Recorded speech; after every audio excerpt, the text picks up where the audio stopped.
live on twitch.tv or catching us after the fact as a VOD on YouTube, welcome! My name is Brady, the Overanalyst, and I'll be your host today as we tidy up Psychonauts, and I'm joined, as ever, by my good friend Seth the Overwitch. Hello! And Comrade Potato. Hey. How's Crash treating you, Potato? I was doing a level where to get one of those color gems, Oh. you have to do a no-box run. I know the level! Yes. It took me like 2 hours. It took me, I don't know how much time, but I can tell you it was about 75 deaths. Yeah, Wow. it's brutal. It's awful, really. Yeah, because you can't use the checkpoints, because it's a no-box run. And it's a long If you accidentally stage. Yeah, and if you accidentally break a box, get fucked. Also, the worst part is when you do a flawless run and at the end those dog lion thingies just bounce you into yes. oblivion and you die. And you're No. like, that's the end. Also, Actual end. for anyone catching this who's seen my partial Crash 4 playthrough, which we still have to finish up at some point, it was in the, East Asian-inspired world. You know the challenge we're talking about. And it requires you to use one of the really cool mask abilities that also happens to make your control as loose as it will get throughout the entire game. Like, you're slipping and sliding all over the place. Yeah. Also, really tricky because you run into that challenge quite early on in the game. Yeah.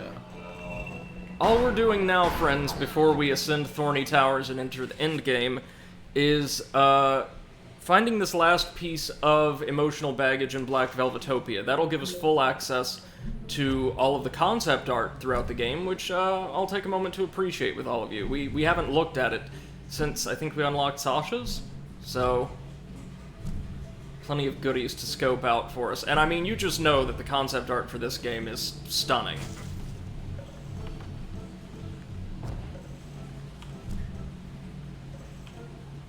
Also, can't really complain even if we get a little lost here, because it's more Black Velvetopia. What on earth could be wrong with that?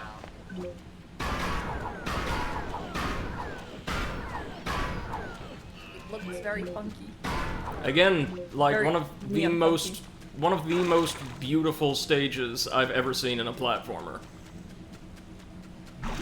And I hope we see more stuff like this in the sequel. I am interested to see what all of those non-censor enemies based on, little mental problems or struggles like panic attacks or doubts look like.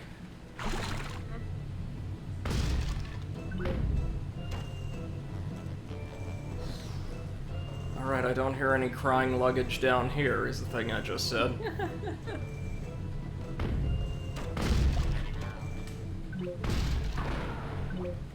Oh yeah, today I got my garden furniture. So like a small Righteous. sofa with two chairs and a small table and a big lying chair with a sunshade on top and Ooh. like some cushions. And it was raining the entire day. Oh. Though, to be fair, with all of the heat you've had, you probably needed it, right? Yeah. I was actually thinking of wearing a jacket today when I went to take Beppo for a walk. Whoa.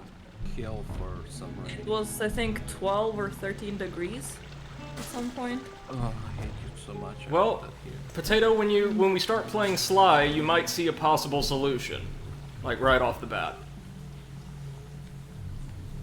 I see a couple of solutions, but I don't really want to kill myself. It's not that hard. Filling an AC.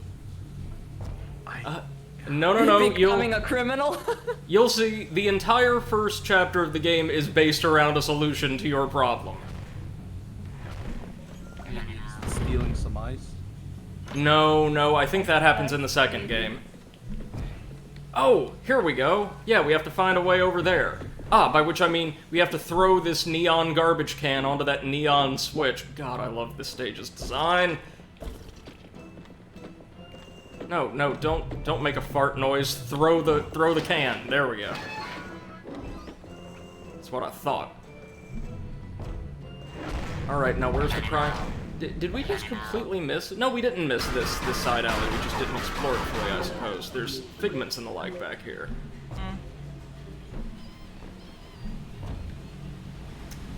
It's incredible, though, I noticed as I was going back for, like, completion's sake, to see the amount of, like, situational dialogue included in this game.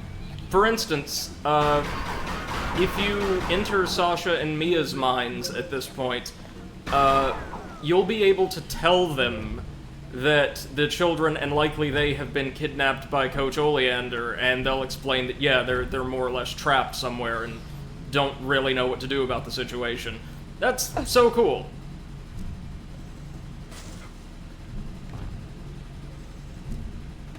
And just as MC, or not MC said, or no, I think MC did look it up for us. El Odio is no longer here, now that we've helped Edgar, bury his demons. Mm-hmm. And yeah, I looked it up. I think he's supposed to be around or just shy of 70 years old. Yeah, that was about the age, like the wiki page said. Because like the asylum has been closed for around 55 years, and from like what happened to him, you can assume that well, what happened to him happened in like high school. Yeah. So he was around 15 when it happened. The only person in here who, or the people who seem too young to have been here when the asylum was still operational are Fred and Boyd. Yeah, those are the kind of... Boyd was brought here by Oleander, I think, from another mental institution to act as a guard, and Fred might have actually been working for the two of them since he was guarding Crispin originally.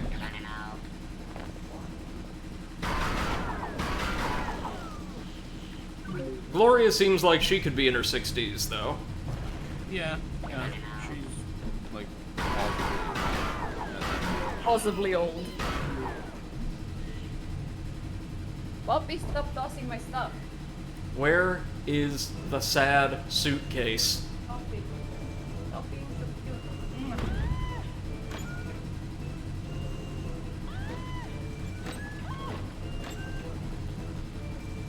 Alright, welcome back to the end of the line.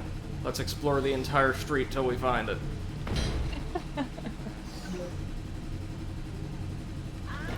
There we go! Yes, give me that Black Velvetopia concept art. Yeah, baby! Yay! So, before we carry on, shall we take a look at all the wonderful concept art we've unlocked, aside from that for the stages we already took a look at on stream? Sure. Alright, let's see what we have here. I do love this little memory menu you can use to access old cutscenes and vaults and things like that. I think we've seen... Hey, Spanners, welcome to the stream. Hi, Spanners. Glad to see you've got Twitch working.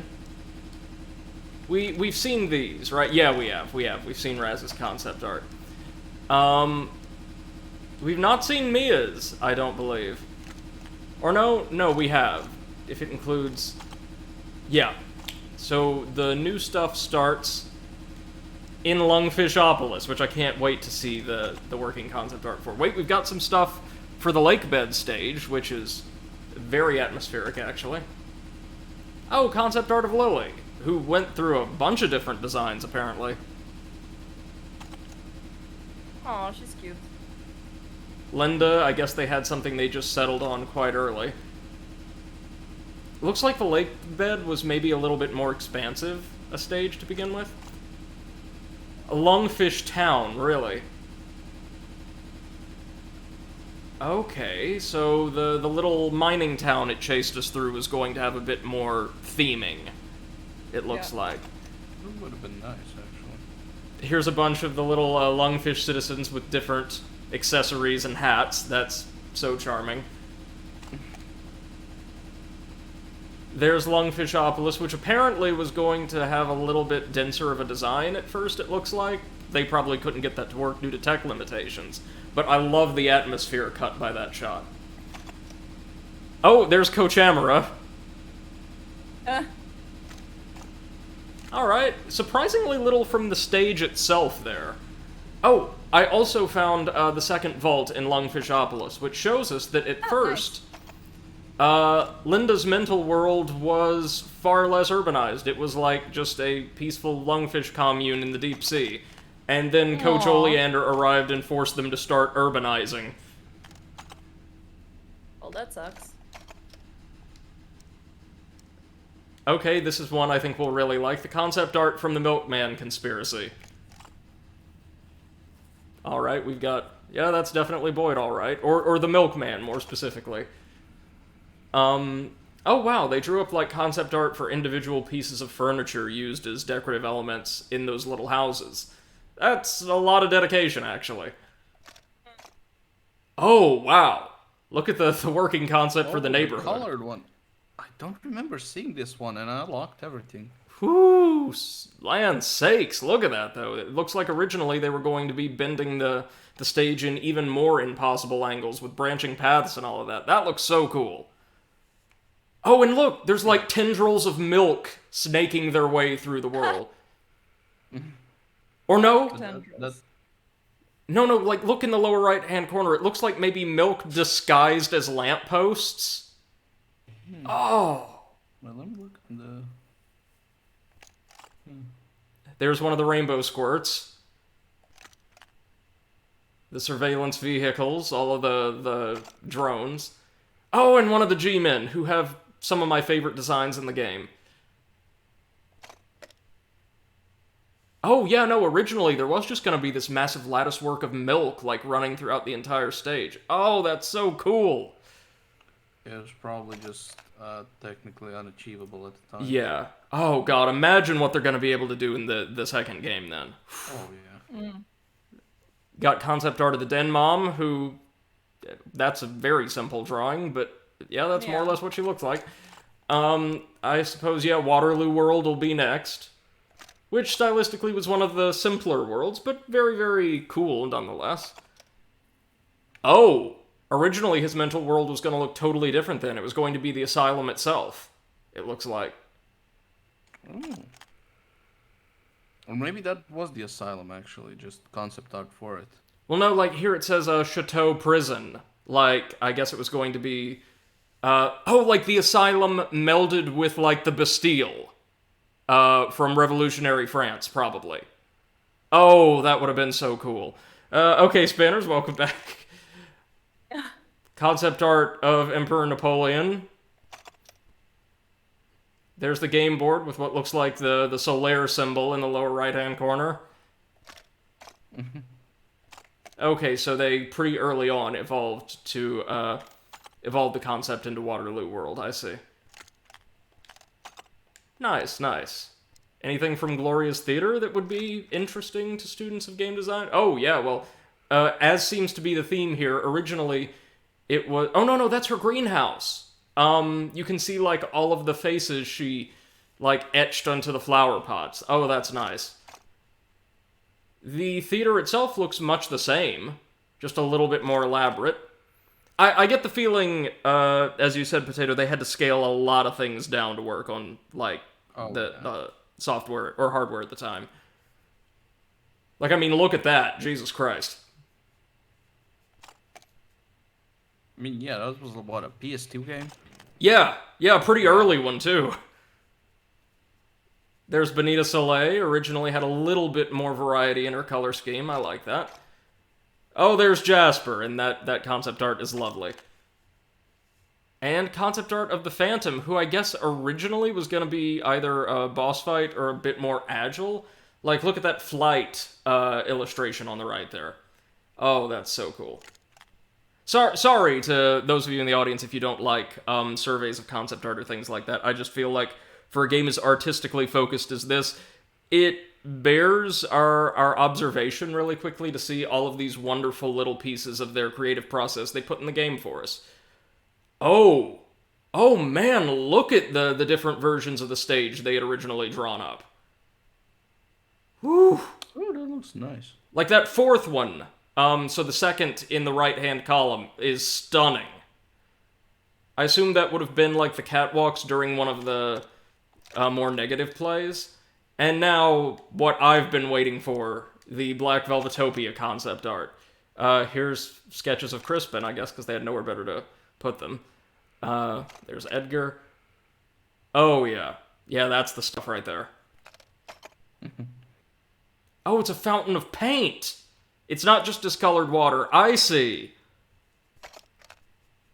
Interesting. More like fountain of pain.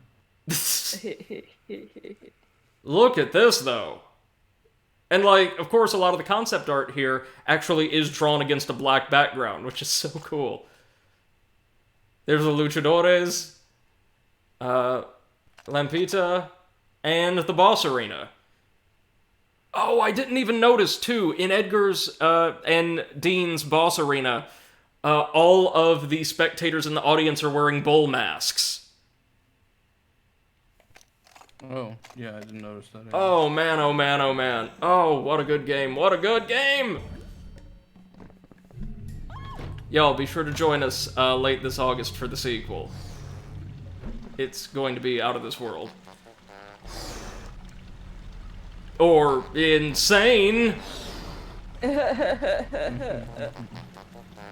Alright, now all that's left for us to do is to head back to Thorny Towers, slap on our really rough Lobato disguise, comprised of Edgar's painting, Gloria's trophy, and Fred's straitjacket, and attempt to trick our way past Crispin and into Dr. Lobato's laboratory, which is at the very top of the asylum.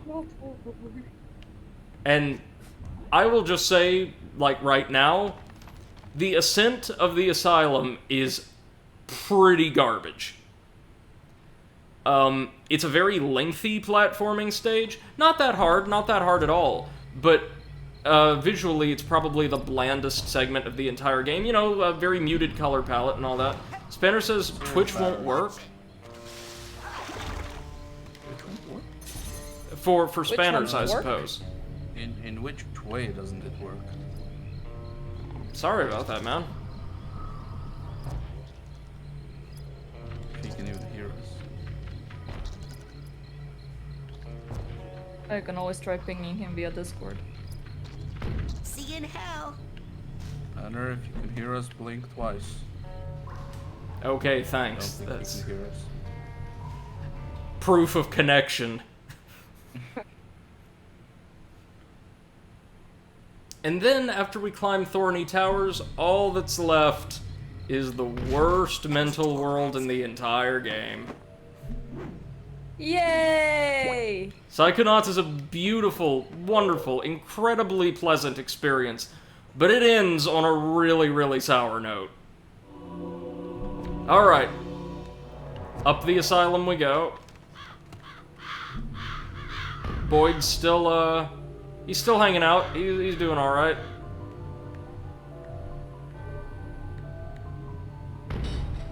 He's got his milk, fortified with what the world needs.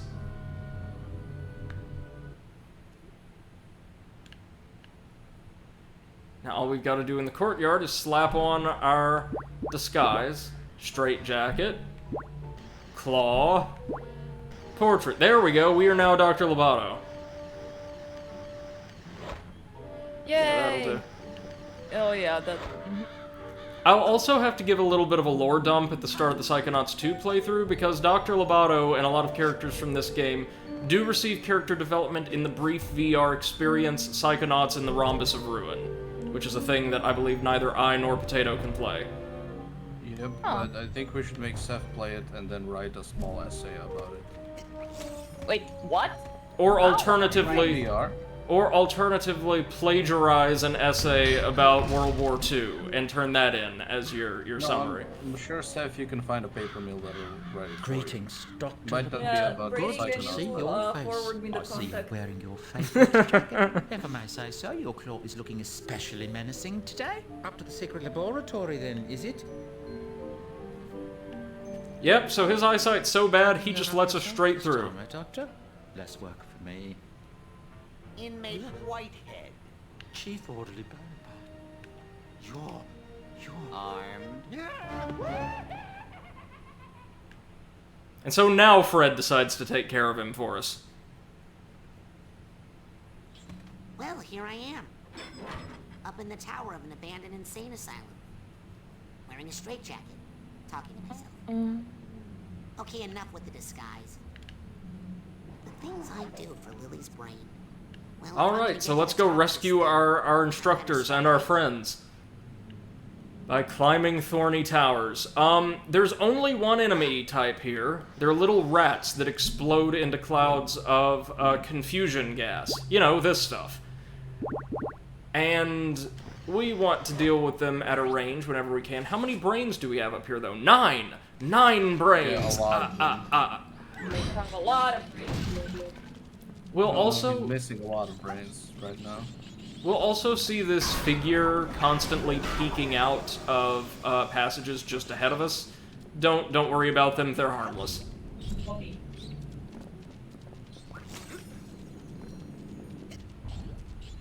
Again, just from a mechanical standpoint, this is a fairly well-designed level, but it is very bland. As you can see, it's this, basically. It's just a lot of this.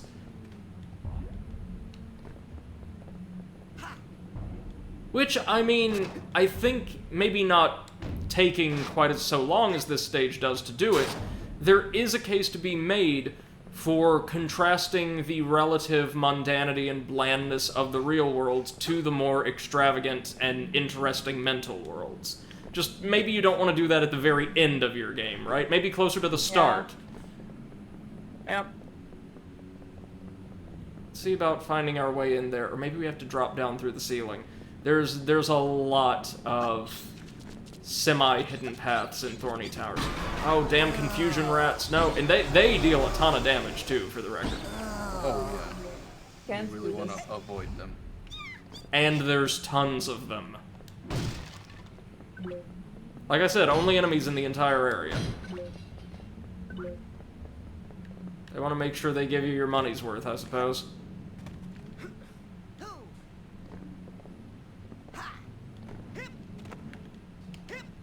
One thing we're definitely going to do is rescue all the brains. Just wouldn't be right otherwise, now would it?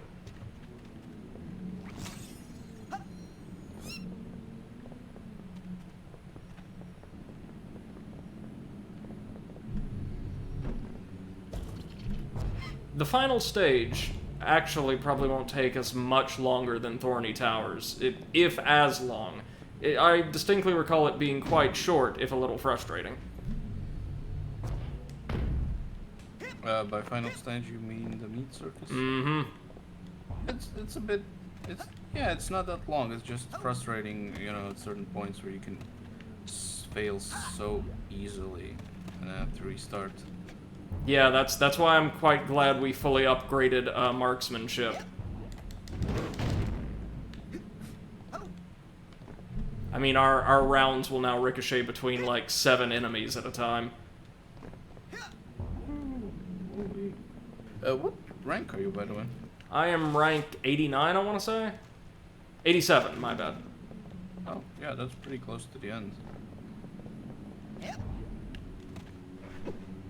We'll find our way Not into sure that what's like chamber. the maximum you can get to before meat circus.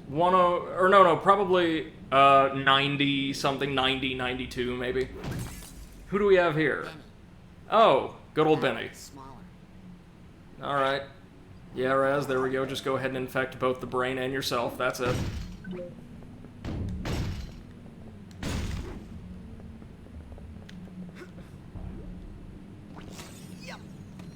So I tried playing Shin Megami Tensei again today.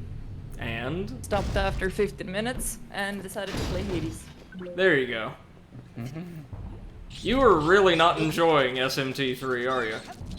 No, Did you I don't think play that it I'm ever and gonna. then go, I hate this, I'm gonna go play Hades. Yes. Hey Luna, thank you so much for dropping in to show some support.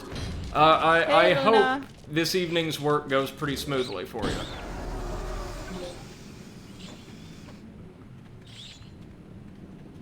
We hope to see you soon. Good luck, Luna and Kick-Ass.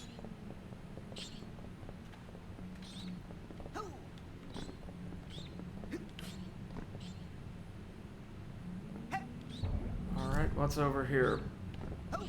Boing. No brains, so we don't care.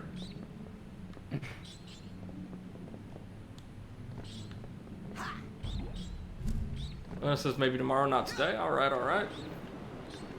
Whoa, whoa, whoa, whoa, whoa. I saw brain.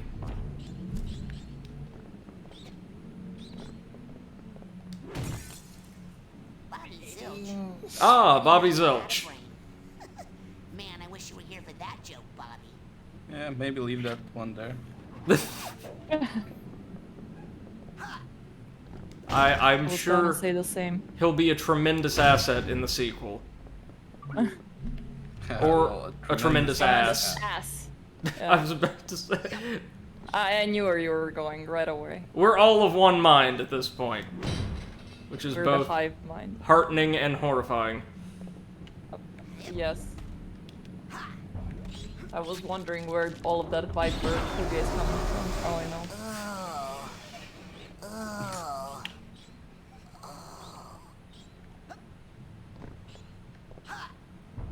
Again, Viper's the only rapper I'm aware of to have made a Dark Souls themed album. That's gotta be worth some respect. True. You died, my man.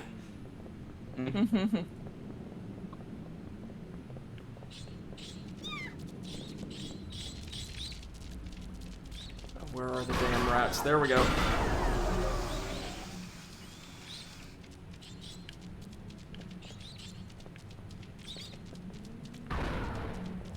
One get a lock on. There we go. So many of the little suckers. And we want to be very thorough, of course, because, well, we want to restore all of our fellow students' brains, and most of them are up here. Lobato just left them lying around, I guess, because he's a good doctor. Also, not remotely qualified to practice anything pertaining to the mind. Being a dentist and all. So not being an actual doctor. Wow. Well, yeah, I was about to say. That reminds me, though, of the real-world supervillain who was brought down in Atlanta a couple years ago. Did any of you guys hear about the dancing doctor? No. Okay. Oh, there's Elka's brain. So a couple years back, and I'm pretty sure it was Atlanta, Georgia, there was this doctor who was selling, like, plastic surgeries, I believe. She specifically advertised her gluteal implants. So for bigger butts. Yeah, exactly. You talk to her. But she advertised her practice in the most insane manner I've ever seen. She would record videos of herself rapping butt/surgery themed covers to like popular rap and hip hop songs. Nice! In the ER, with her nurses, like, twerking or, like, dancing in the background, oftentimes over an unconscious patient. Oh. In one ad, she is actually filming herself using a scalpel to cut somebody's butt open while she's, like, doing a gangster rap and nodding her head over them. Wow. Oh, it gets better. It gets better. The doctor, advertising her services as Dr. Booty Baby, was not, in fact, a plastic surgeon. She was, Yeah. Now we're getting to the criminal stuff. if I recall, a dermatologist just doing this stuff. Well, there's a lot of skin on the ass. So, when the dancing doctor, whose real name was, and I swear I am not making this up, Dr. Wendell Boutte, was identified by authorities and investigated, I don't think she either just barely lost her license or didn't lose it at all and instead got a firmly worded warning. No. But wait, she must have changed her name. No, that's her actual name. That's like Dr. Harley Quinzel. No, but was it like her name when she was born, or did she? Yes, no, it was her given name Wendell Butte, B-U-T-T-E. Wow. Like I say, there are real, like, Silver Age comic book villains in the world. Yeah. Wow. I was waiting for the part of the story where, like, Batman broke in through a skylight and dragged her off And to started Arkham. working. I'm Yes! thinking for you to say it's an article from The Onion, but No! No, it's real! The dancing doctor, Dr. Booty. It's a real thing. Dancing doctor. Dum dum dum. You can find info on the case online. I'm not sure I want to. Yeah, I'm happy in my innocence. Alright, take care, Luna. Have a good shift. Bye bye, Luna.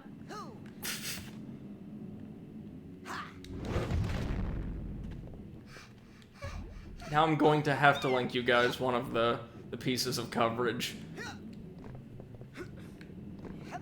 Never thought Psychonauts would be where I got to tell the Dr. Booty story, but here we are. So the asylum's structural integrity has suffered a little bit over the years. Yes, we escaped. Well, I was going to say given the fact that we're running on the walls, but that'll do. Now where are them brains at? Oh, the rats.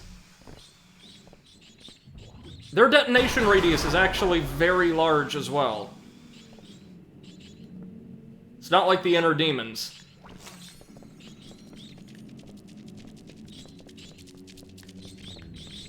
You don't.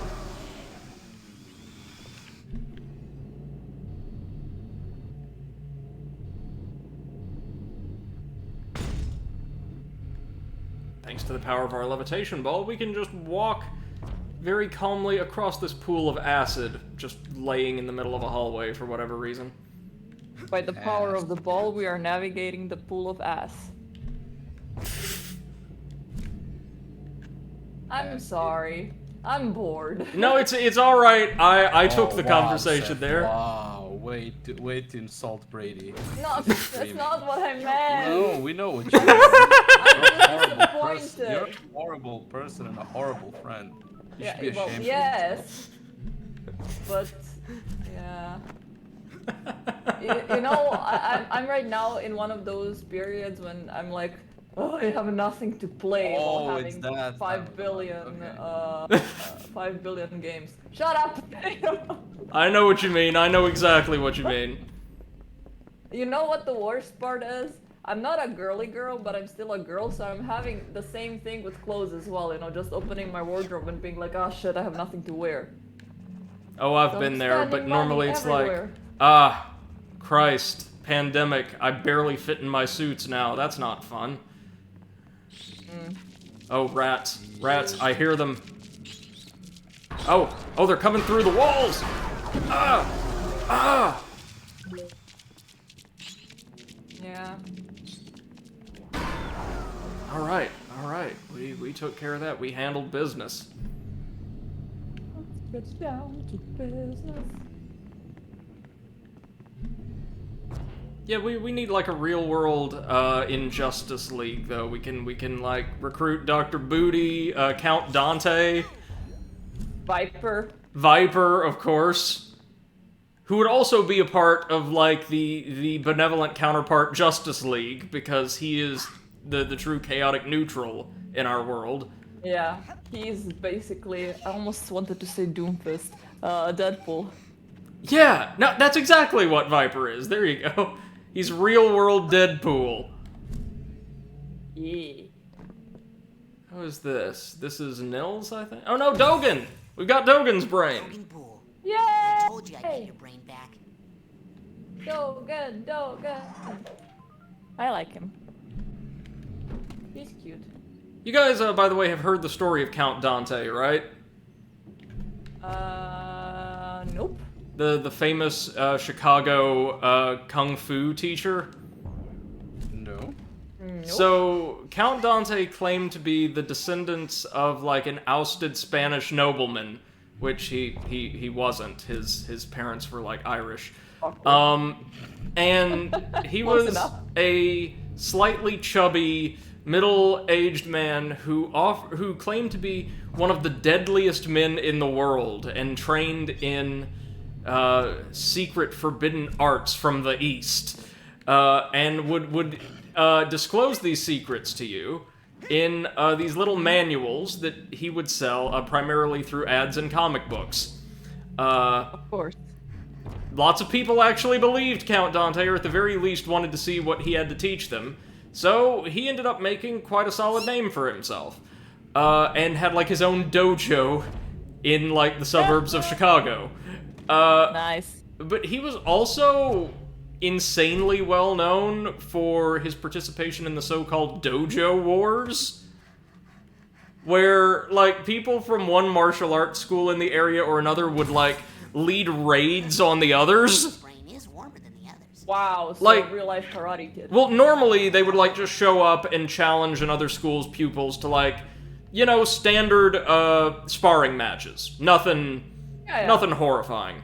Not so in the case of Count Dante and his school, where the Count got some hot water after he and another man, like, both incredibly drunk, by the way, charged into another dojo with swords drawn and just started swinging.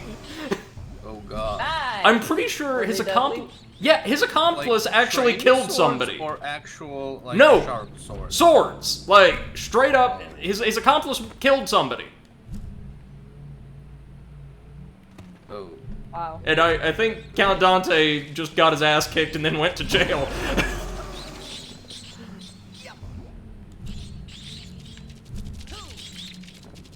American history has so many wonderfully colorful characters.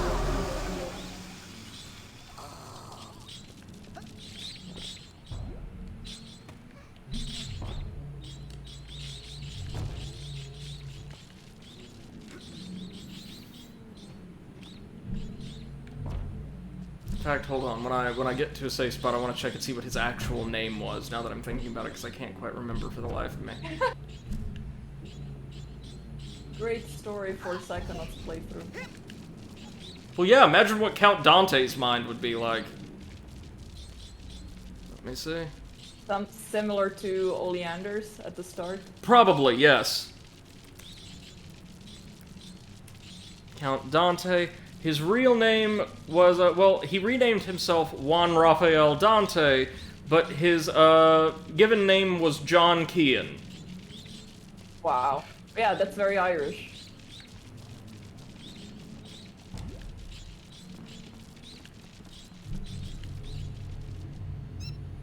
Alright, let's make our way up to the top of this asylum. This is where the platforming gets a little tricky. Just a little bit. You can't run forever there. Cannot lurk forever. Bear.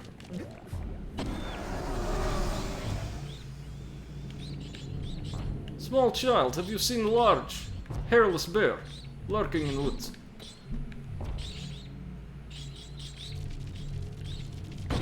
Oh! No! Oh god, we're probably dead. We're probably dead.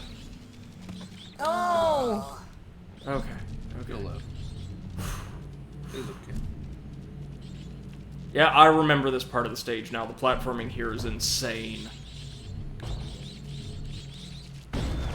Yep, we're dead. Fell right into the rats respawn if you, like, have their spawn point off screen, which is very uncommon for enemies in this game.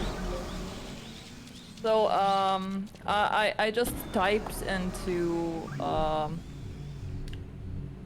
Google, you can't lurk forever, bear, and the first one is a picture on DeviantArt that's rated mature. Oh no. Why? Why? Yeah, seriously, why? Internet, come on. You know, Rule 34. If it exists, there's porn of it. Yeah, but... Yeah.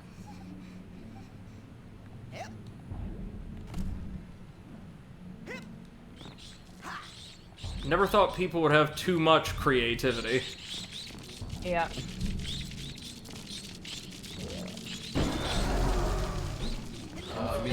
point you just have to stop yourself and be like, no, the world doesn't need this.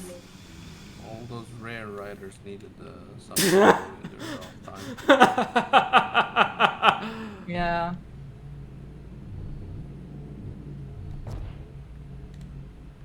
So have we decided that that was their likeliest second profession? Probably. That's Born what writers. I choose to believe. Yeah. I agree. They probably weren't even that good at it, to be honest. No, like well, a that's bad why they one. started doing video games. Ah, yes, of course.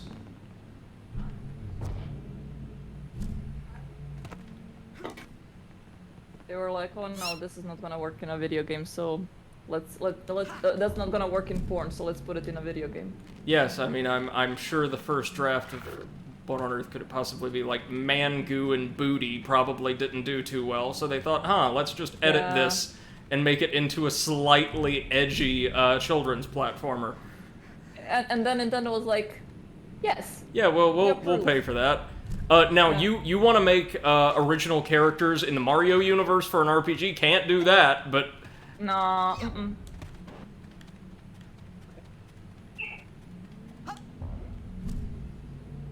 Aw, Bad Boy's yelling at his chicken. It's not squeaking anymore, is it? Yeah, it's not. So Wait, did you unsqueak his chicken? no, he took it out of its asshole. Yeah. Of course he did. I'm not even like he pulled it out so precisely. He did not break the toy at all. It's just the squeaky part that he managed to pull out. Nice.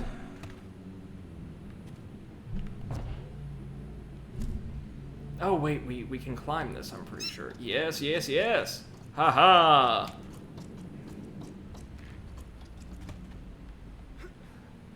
Alright, that's it, Raz, that's it.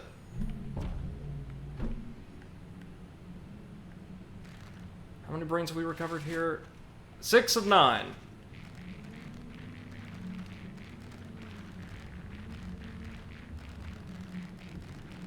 Is that a Star Trek character? Or is it 7 of 9 or something? Oh, another brain. Who's this? Can't see. Yay! Oh no, it's one of the Nightmare twins. Oh no!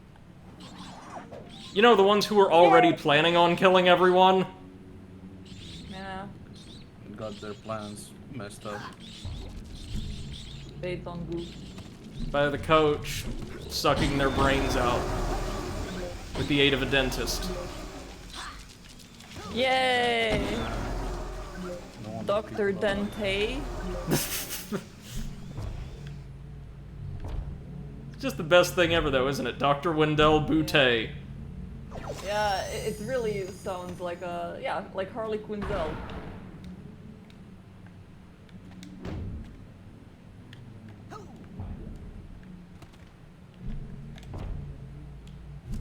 Yeah, I can imagine having that conversation with your friends, though. Oh, you look so great. Oh, thank you. Where'd you get your work done? I got it done by Dr. Booty.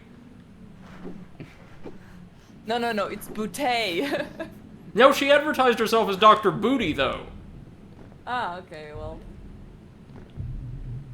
God fucking damn it. Did she go to prison? I don't believe so, no. She just got, like, censured by the medical board. Wow, really? Like, she tore open countless booties and she... No, and she, like, filmed unconscious patients without their consent while she was, like, digging into their butts with scalpels and her nurses were twerking behind their heads. Like, were those nurses even, like, you know... Nurses? Yes! Or maybe Yes! grocery store workers? The entire staff was in on it! Wow. I mean, I bet the money was good. Well, yeah, when you're dealing in like counterfeit booty, I'm sure it's profitable.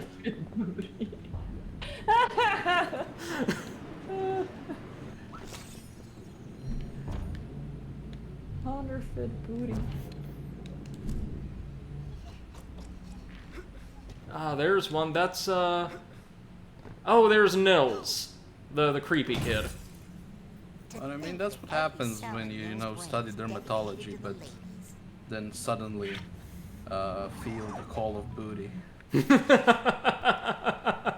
Oh my god, potato.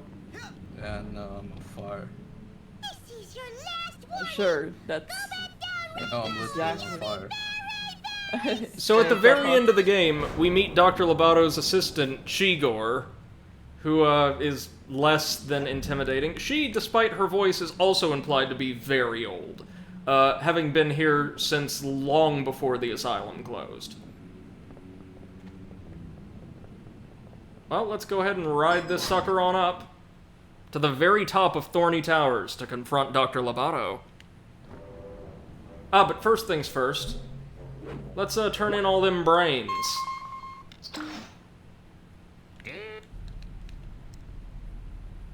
I need to Oh, kids, get ready for some pretty good fights and the worst stage in the game. Woohoo, boy.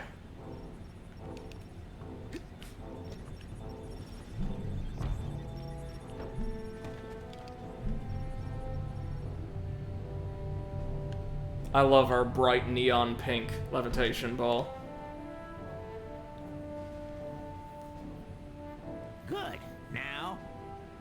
And that's how the coach is planning to I am all but certain that the final stage of the second game has got to be inside Crawler's mind. So not chill. Hey, where's Phoebe?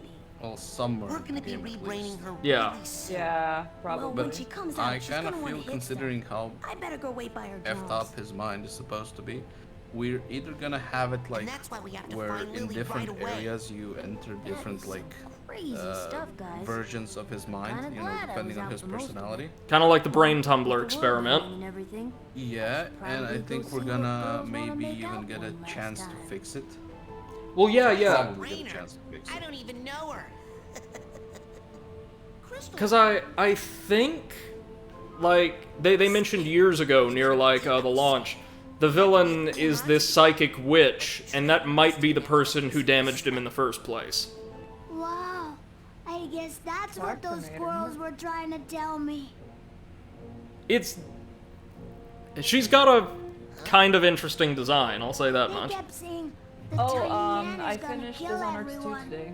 Oh, yeah? I thought they Nice. were talking You didn't about like me. it? No, not at all. I have It to was very apologize.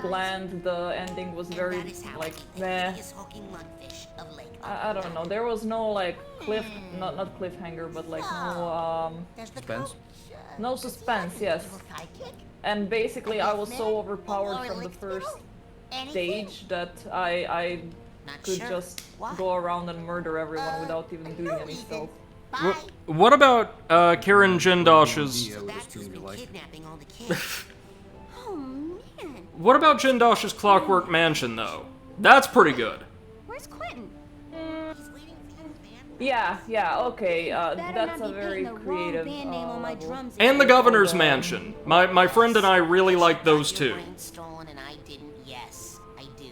I think I'm better than you. Nah, like Jindosh's tower knew it. was cool, but everything else you're was very wrong. forgettable for me. Have fun dying. And then the lungfish ate me and we became best friends. Oh my god. Where are I the know. quotes? Here, add quotes. Oh my god. Oh? I know. What quote? My pancreas betrayed you. That's Ah, all yes, all of my course. merit badges. Oh, It's right next to the ain't no leakage like stupid. anal I'm leakage. throwing myself off the roof now. What? Did you fix the Why'd you quality? throw yourself off the roof? Yes, I did. Because the poison didn't work. Listen. Shut I up, have to potato! go. But the yes, world I could did. use some major league hold cheering on. right about now. Agent Cruller? What is the current situation? Okay, we are ready to go back We into go the field. Into the field. Okay, let's see if I remember exactly where you were.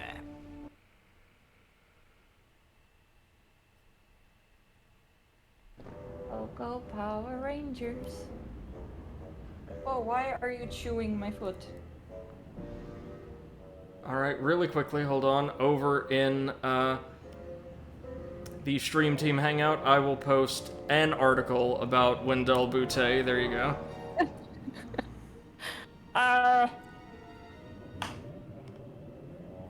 She, I think she may have seriously injured some of her patients as well. Oh god. 451, unavailable. The page you're attempting to access is not available in your country. Yeah, same. Seriously? Okay, I'll find a national one. This did make big news. Apparently, that was too controversial for Europe. No, They were it's like, just no, certain Bute. certain American news sites just Here's CNN. CNN oughta set us right. I'm on CNN. Don't leave us hanging. We need that Bute. There you go.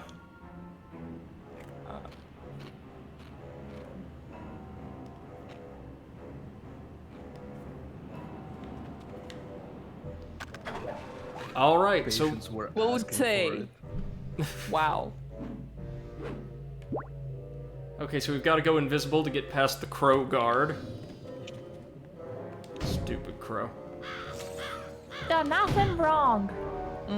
Oh wait, one more brain. Like, they were asking for it. I mean, I asked them to say anything if they disagree with it, and they didn't say anything. Yeah. Like, do you want me, a medical unprofessional, to cut your butt and make it bigger? Unprofessional?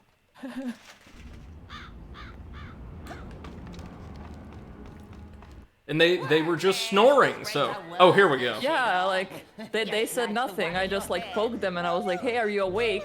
Like, blink twice if you are not, and they didn't blink, so... Won't fight. No, she was like, snore twice if you're okay with me making this video.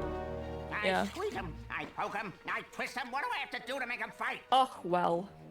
Maybe I should. I am sitting on the edge of my seat because On the edge of your booty. the Empress is pushing me off. No matter what I do, No matter what. not even And my if bouquet is on the edge. Oh, not even if I. I'm gonna start referring to my butt as my bouquet now. There you go. Yeah, so Shigor has been forced into service by Dr. Lobato, imprisoning and threatening her pet turtle, Mr. Pokelope. Boiling hot soup. You need Mr. Pokey Oh, okay. You sure? I mean, yes! All right. Oh, why don't I just go ahead and heat you up? Where's a good Peppolino? Oh yeah, Brady, if you want an achievement before you give her the turtle, Isn't that right, you Mr. can Pokey? introduce it to all the other people and like all the other kids. Oh, I know. who released it. Maybe I'll just make Introduce the turtle to the kids. I shan't, though, because I really want to get along to the next thing on our list. Oh yeah. We'll still get to see... We'll still get to see Mr. Pokelope, though. Mr. Pokelope is an amazing character. Pokelope. It's just a little turtle with a crown. You have to learn to have a sense of humor, you know. It helps to calm the patients down. So Dr. Lobato has no psychic powers, but was, in fact, in his youth, a very powerful psychic. And then he decided to become a dentist. Well, no, part of his backstory, as revealed in Rhombus of Ruin, apparently, is his parents were extremely, mistrusting of psychics or the abnormal in any way, shape, or form, and so they had him undergo a lobotomy that ended up really seriously damaging his mind. Oh, so that turned him into a dentist. Yes.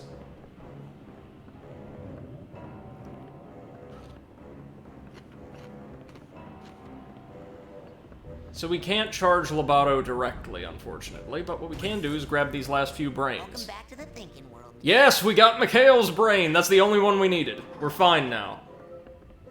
As long as the final mental world does not contain large hairless bear. Oh, here's the tea room where the instructors are being kept. They're gonna take your brain! Listen, the man you're working for is a deranged lunatic. I know! I hate him! But if I don't do what he says, he'll... Cook your little turtle from the inside out. Shigor, hostage situations like this are always extremely delicate. I'll have to extract Mr. Pokelope from his prison using my psychic powers. After which, this Lobato character should be fairly trivial to neutralize. So, my pet's hairs have broken down 3 vacuum cleaners so far. Oh my god. Like Now broken I'm them. going with a Dyson. Yeah, like, they have no suction power, I cleaned them up. Apparently they got tangled in the Sasha, the spinny thing, because I also smelled it burn as well, so... You came. Yeah. It could also just be that we gotta it get you sort out of of like here. clogged your Coach filter, must have and lured then Sasha the and Mia here motor on official actually Psychonauts just got business, choked and then by, ambushed them with sneezing not powder. being able Oh to well, pull I'm everything returning it from to the- Amazon, so... Brainless. I know. And a I friend saw of their mine is brains selling me this downstairs. Listen, first things first. If I was Dyson thinking dies about what you today- said about us making out. Yeah? Oh man, Crap. I'm so glad he showed up. Crap. I was just starting to feel slightly less phlegmy. I didn't. I heard Dyson is good. He didn't just hear. No, not Dyson crap. Crap is what I just did. Get away Oh, from okay. me. Stop reading my mind. That bad. Go rebrain Sasha and Mia so they can help us break this lock. Yes, Poppy? So we've got to Just talking to the wall. get Sasha and Mia their brains back. Again, they look less brainless and more like they're just really baked, but...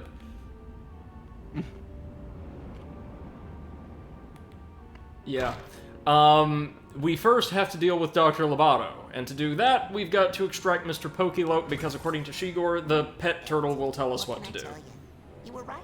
The old legends were true. Alright, sorry now folks, we have to drop back to the sanctuary to turn in one last set of 3 brains. I forgot there were 3 up here. Bacon time. Hey, I need to. affirmative. Prepare for extraction.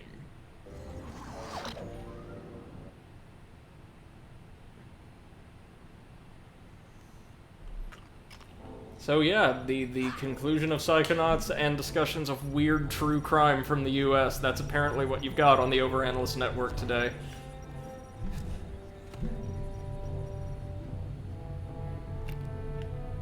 Alright, just 3 more, right? And yeah, these are the last students Ford has.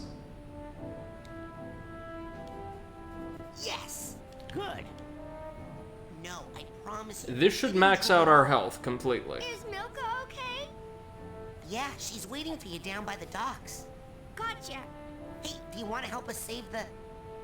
Okay, is making out all anyone thinks about in this place?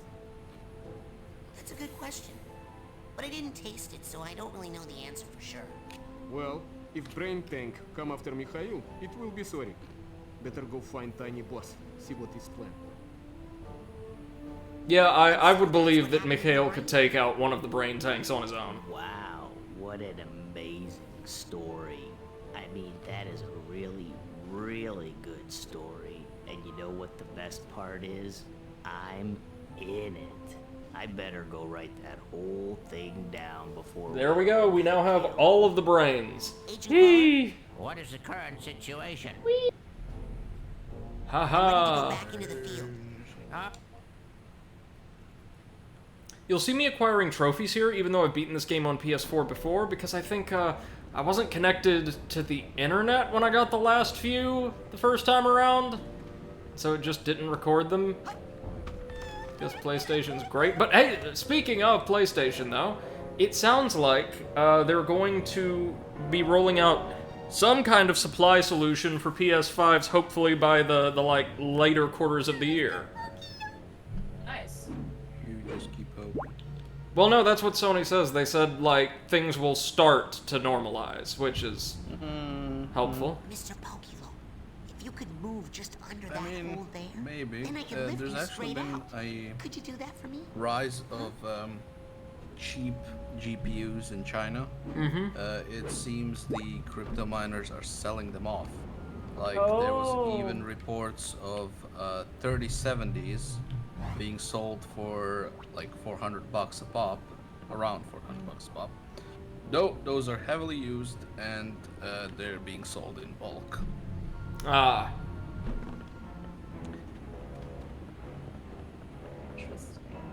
Now that we have Mr. Pokelope, he will apparently help, so let's whip him out of our backpack. I kind of love these scenes. Observe.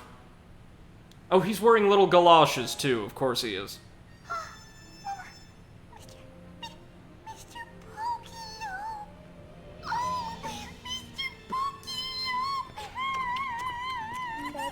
you're back,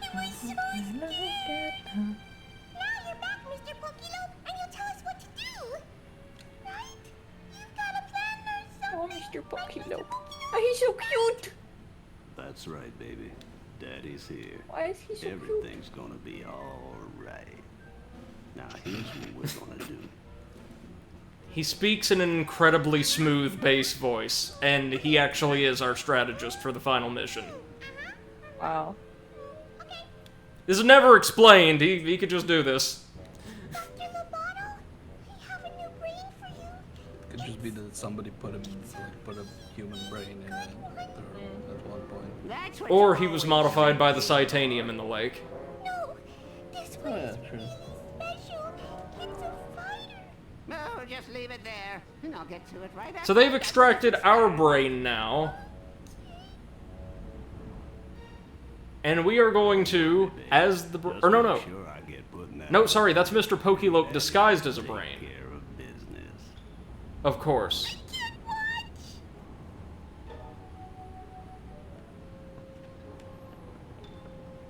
So, unfortunately, we don't really get to do much to Dr. Lobato. There's no, like, epic fight here or anything. Just watch. Careful there now.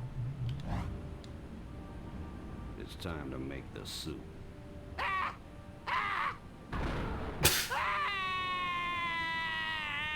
He just gets shot off of the tower, along with one of the children's brains, apparently. Mr. Pokelope, he's my king. La la la, Nice and easy. You're so funny, Mr. Pokelope. Someone's got chocolate bread. Someone does. So now that we've rebrained our instructors, we can break Lily free. And move on to the final boss fight of the real world. Procedure. How did you know how to do it? Well, I've studied it a little. But Shigor here knows more about handling brains than anyone I've ever met. Really? You know, I've been thinking about getting a lab assistant. Igor, darling, do you know where all of the other children's brains are? Well, if you can lead us to them, we can bring them back to their owners immediately. Ahem. Immediately after we break young Miss Zanado here out of her restraints. Alright, so if we fire all in unison... Oh, notice that each of the characters has a different, colored psychic aura. Maybe try it at the same time. There we go. We have now hit the point of no return, which gets its own special save slot in Psychonauts. And it's time to throw down. Not really with the coach, though. The Coach Hammer fight is the only time we go head-to-head against him. That thing gave me a cowlick. Coach Oleander's gonna burn. At least he never got inside your brain. It's gonna take me weeks to get my rhythm back. Rasputin, you have surprised us yet again. I cannot thank you enough. It's also kind of worth noting that Oleander has virtually the same color psychic aura that Raz does, the kind of orangish red. Hey, the Psychonauts should be so lucky to get someone Which would like kind that. of explain Brain he's got in why there. they're One in a million. Thanks Yeah. to all of you for bringing it straight to my door. Or maybe it's because Oleander. You took all my friends' brains. You turned an innocent fish into a Well, as we'll see, monster. Oleander actually saw a lot of himself in Raz. Derailing my education. And you kidnapped my girlfriend. Battle Rasputin, at this summer fight is sale, too up big to for you. Back home, 67% I had off. to clean up after the Wait. elephants. So trust me, I know how to take On care of this Battle.net? ugly little... Yep. Oh, I wasn't expecting a sale from let them the until grown-ups like handle Christmas. Usually they don't really, you know. Is Crash on sale? Check. Warcraft bundle, Radiant bundle, Call of Duty, Celebration Collection, Epic Pack. Well, it's Crash is on official. sale, The genius 25% is off. back. $30 now. Time to go get And- ready for my gallery show. Tubular skins. Everyone in Thorny Towers is now free to go. Yay! This looks bad. Edgar ripped open a gas main. It's fine, though. Ah, well, that's good. Someone must have turned off the gas long ago. Oh, here's what my poor And Gloria's going to start pumping gas through the shattered pipe. That's okay too. Oh no, I spilled all my turpentine at home. Edgar spilled a bunch of incendiary chemicals. And that's okay too. Hey, Boyd! Long time no see! Oh, Mr. Orderly. I did not see you there. I was just taking a little therapeutic walk in the moonlight. Relax, the asylum's closed. We can all go home. Leave? Here?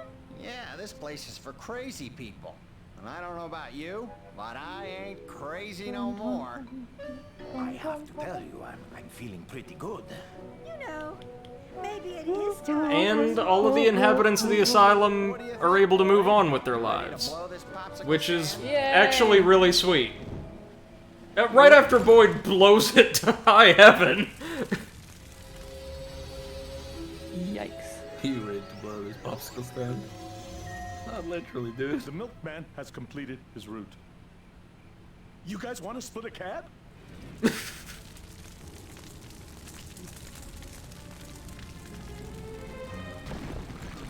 So yeah, time for the entire asylum to go up.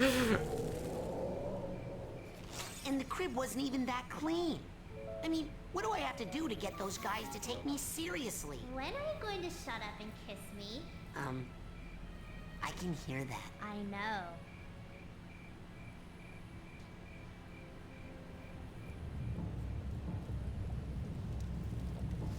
Surrender.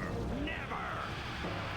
Oh wait, no, now Oleander's psychic energy is green, even though it wasn't in Lungfishopolis. Ah! But now Cruller's able to take the field temporarily due to the titanium ore strapped to his back. Word for that? Yeah. Gesundheit.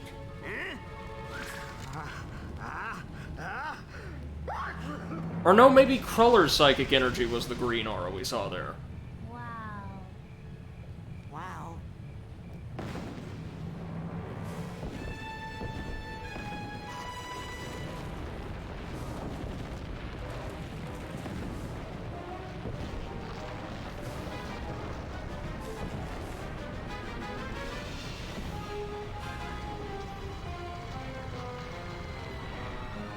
It isn't over yet, though, kind of unfortunately. We get one really good boss fight and then a pretty booty stage.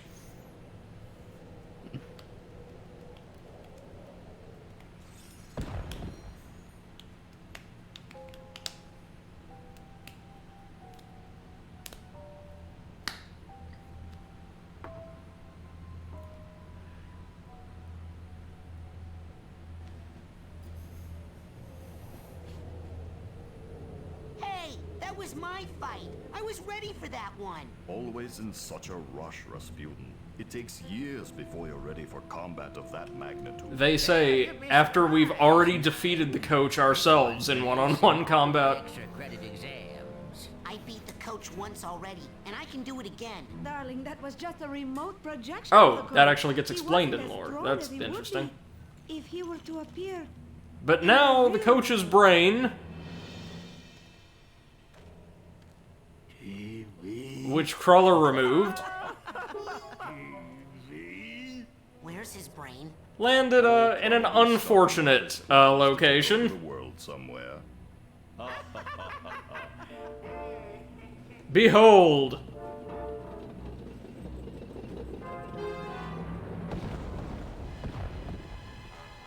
An actual brain blaster tank. How's the weather down there?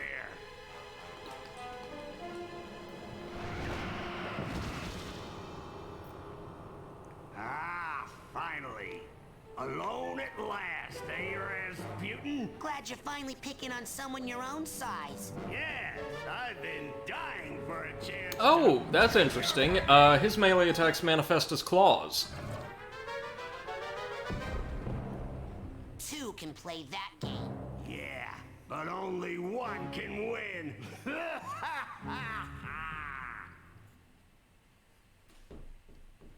Alright, so we've actually got to use a great variety of our psychic powers to destroy the tank, and with it, the coach. First things first, though, getting rid of this blockade of debris he surrounded himself with. Can't get a good grip. Well, a few different ways to go about this. I believe we'll be needing, hold on, we will be needing our pyrokinesis to burn the wooden frames forming the innermost ring of debris, and perhaps telekinesis at some point, but we'll just keep our eyes peeled for that. Wait, no, maybe levitation? Let me see something. Can we throw... Oh no, he's going to be lifting the debris. Okay.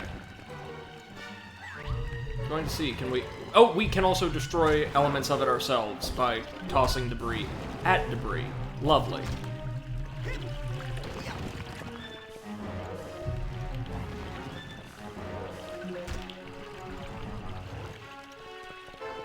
Thanks to our improved pyrokinesis, we can damage multiple sections of the wooden frame at a time. Once we get close... Oh, maybe we need to just throw debris at him. Yeah. That'll do. Ah, and we don't have to do this many times to destroy the glass dome. Alright, phase 2. It's all about forcing openings in that, that barrier. Improved pyrokinesis is our best friend here, since it allows the flame to jump from target to target quite easily. Oof. Lock-on is not that great in this fight, because it doesn't seem like the game knows what exactly to lock on to half the time, but it's a minor complaint. As far as final bosses go in games like this, especially given the time, this is pretty good.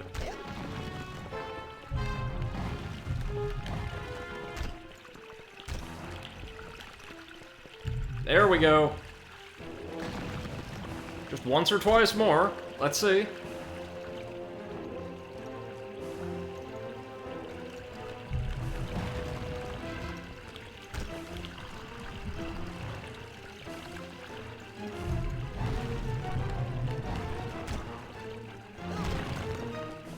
Even though our lock-on isn't great, our dodge still gets the job done.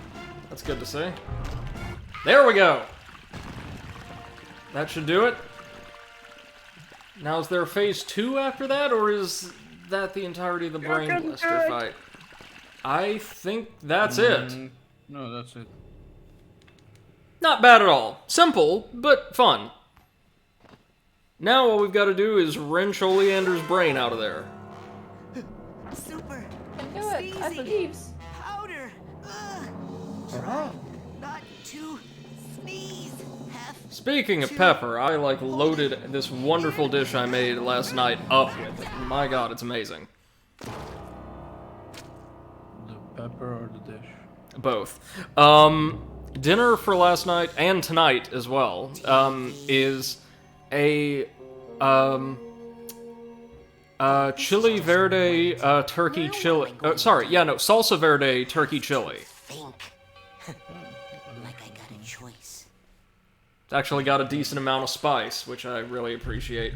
Now we've got to throw our own brain into the tank, along with the coaches. Time to meld our minds one last time for the worst design stage in Psychonauts. I'm not going to beat around the bush, dear friends. I despise this one. Not from a gameplay perspective, even though it's not particularly good, as much as from a pure aesthetic perspective. This stage is honestly kind of bland, despite having something of an interesting concept. Hi, my name's Marcel Oleander. Glad to see that Oleander hasn't grown at all since he was like 5. Coach Oleander? What are you doing in my mind? How did you get in my happy meadow? Nobody's supposed to know about it. You didn't tell my dad about it, did you? Oh, that's him! Oh no! Come on, little Yeah, so Coach Oleander, in his actual mental world, is a small child, and he's dedicated to protecting his little bunny friends. Oh yeah, that's just gonna happen throughout this entire stage. Protecting his bunny friends from his father, who is either abusive or merely frightening. We'll see later on. But yeah, welcome to the last world of Psychonauts. We've been talking about it quite a lot. This, oh dear lord, this is Meat Circus. And it's exactly what you would expect. A very vague, like, Midway Circus theme from Raz's mind melded with the disturbingly prevalent meat that's been gleaned from Coach Oleander's. And, at least at first, friends, tell me what you think. This opening corridor through the caravan, like tunnels made of meat and, like, polished walls, this looks really cool. Yeah. Oh, but, dear viewers, you will see that it unfortunately is not very cool. And something else about this stage that we'll, have to put up with is the ungodly amount of noise that will be coming from that, as well as a bunch of other sound clips and bites that are going to be playing constantly. But here at least you can see an advertisement for Rasputin's family troupe, the Aquatos.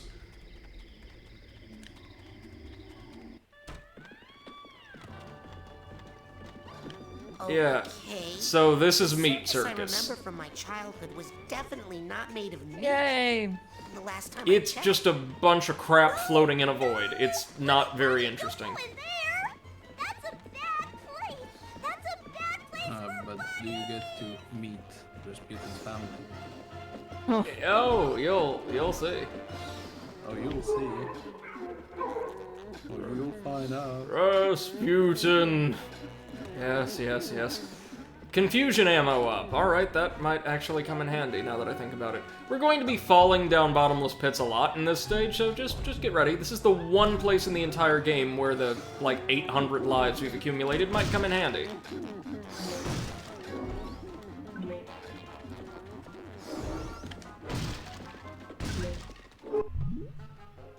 Rasputin, your journey has made you so much wiser, so why do you still hoard your goods like a miser? The items you've scavenged, the webs, cards, and brains, just to redeem them is all that remains. Yes, you could turn in any remaining, goodies here for additional, levels, which I think is a great quality of life measure. Yeah, this, it's also because you can't go back to, Kreller's Sanctuary, that's right. Yeah, anymore. I think at this point you should be able to reach level, rank 101. I didn't get that many Psy cards, but we'll turn in what we have.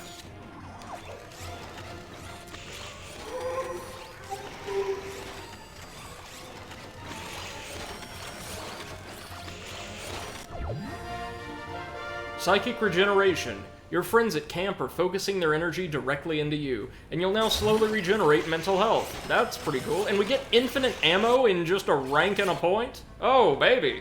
These last few upgrades are pretty impressive, not gonna lie. There you go, fair suitcase. Steamer trunk, whichever you are. Now, where's the hat box? Yeah, we're going to hear that ghost calling our name constantly.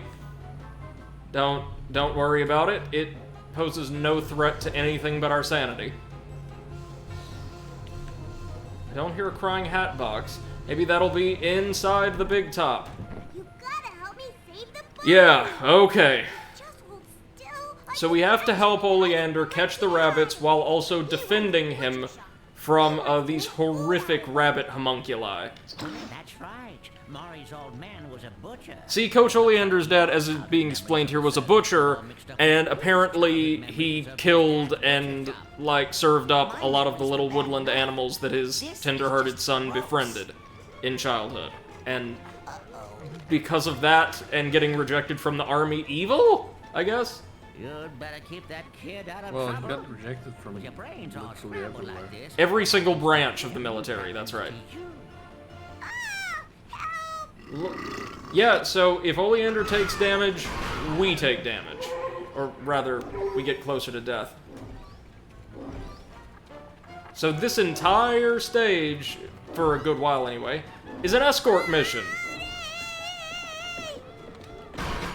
Quite annoying.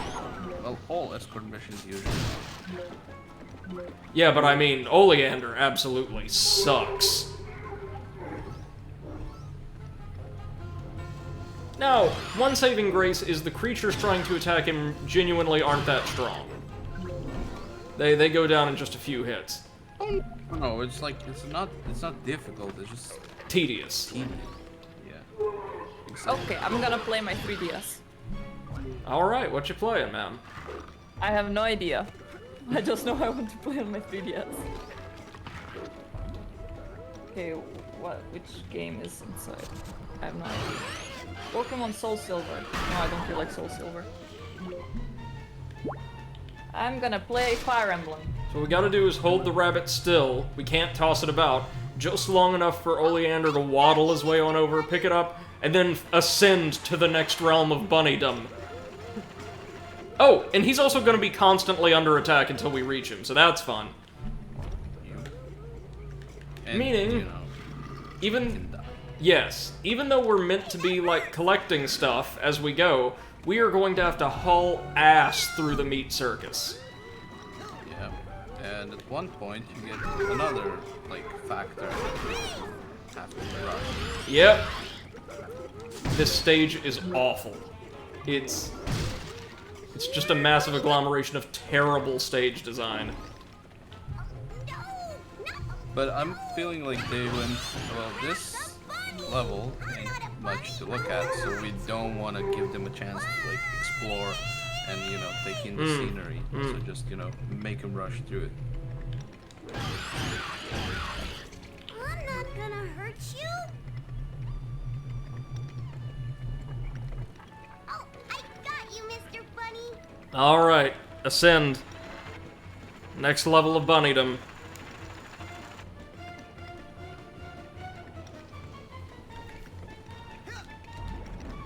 Oh, and this is the one stage where platforming is really important. You're saying bunny too much, Brady. You might summon her. Alright, what do we have here? Just a simple set of ribs, but they're ribs that have been picked clean. That's awful. Where's Oleander? Where the hell is he? Yeah, Rasputin. Alright.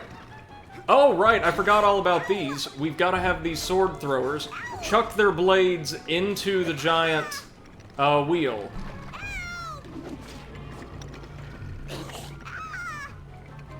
And all while we wait for this, of course, Oleander's going to be taking damage like it's nobody's business. God damn it. Oh, but we get lifted right up onto the same platform as the little shit. Okay. Fortunately, An exploit. it's minor, right? But Oleander does recover health after each successful bunny capture. Does he? I didn't notice that. He does in the PS4 version. Oh. Don't remember if he was doing that on the PC. Yeah, Meat Circus is one of very, very few sections of the game that were actually modified in, like, the PS4 release. I'm not sure if the same applies to Steam, because the stage was so universally reviled. Oh, you know what? Probably not on Steam, because the Steam one is the 2005 version. That is not. Okay, I found it. Yeah. You found what? I found the game I want to play. Oh, what Fire is it? Emblem Fates. Oh, fucking piece of shit. These are the worst sections of the stage. To be honest, the later part was the worst for me. You know, the water part. I actually don't have quite as much trouble with that bit.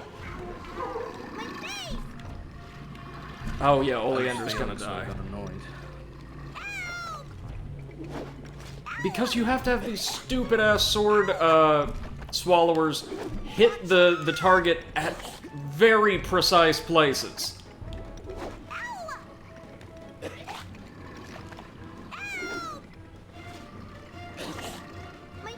Yeah, sorry, kid. Meaning we also have to restart. The Meat Circus, ladies and gentlemen. It's all like this. It's truly a circus. No, it's just not a very like exciting ending to the game. And also, it's a minor thing, but Oleander never shuts up. Yeah, that was minor for me, but like this game, this level, if it was maybe like mid-game or something, would have been a lot more appropriate, I think. Just the concept, yeah, absolutely. This is not in-game material. Honestly, if they would have added a couple additional phases to like the Brain Blaster tank fight, that would have done well enough, wrapping it up. Yeah, actually, yeah.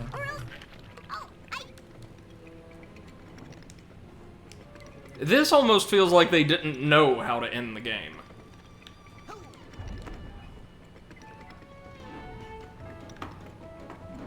I think they just couldn't think of something better. Well, yeah, because, like, we've already been inside the coach's brain, we've already technically been inside Raz's brain. I think Raz's brain was more interesting than this. Oh, yeah, easily. The first fucking level. Second. Was it the second? Yeah, the first was the coach's brain. Yeah. Which was also better than this. Yeah. I kind of ignored the coaches, because it's like... Come on. tutorial basically.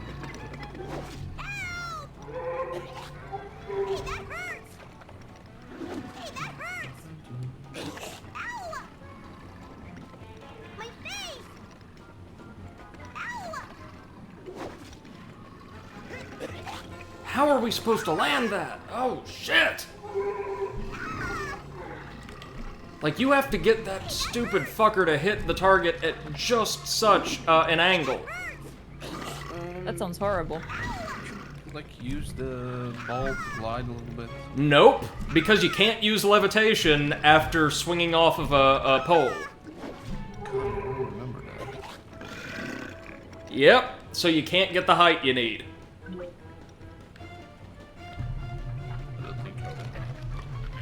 Nope. Oh, this is for fuck's sake. This is goddamn atrocious. And yeah, this is one of those areas like in Lost Izalith in Dark Souls 1 where I'm pretty sure the devs have come out and said, okay, yeah, we did not intend for the experience to be like that. We didn't, like John Romero in his famous ads, like, we never wanted to do that to you.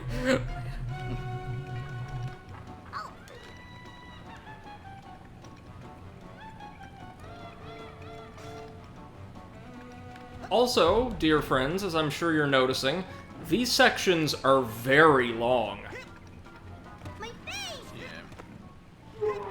Like, they don't take up very much time, which is something we can be thankful for, but you have to get through a lot of gameplay in one straight shot without checkpoints. Up! There we go. Fucking hell! I'm so far into this game, I have no idea what to do, where I was, so I'll just have to start from the beginning.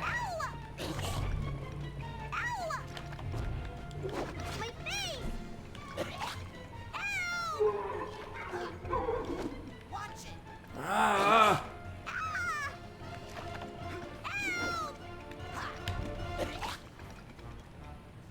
Not gonna make it. Because then you have to wait for the damn wheel to spin around. Ah! Fuck!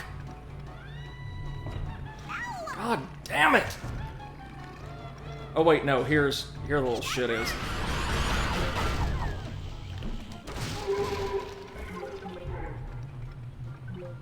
Don't run, or else Daddy's gonna kill you! Now we have to ride the second spinning wheel.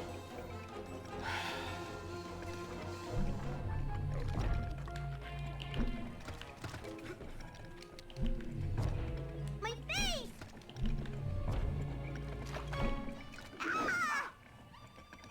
Doesn't help that the sword swallowers take friggin' ages to prime each attack. Hey, that hurts! Help! My face! Oh wait, no! We can glide with the levitation ball. There's just a significant recovery time between leaving the pole and being able to pop it. So we've got to get a ton of height. Hey, that hurts! You gotta get hella cut.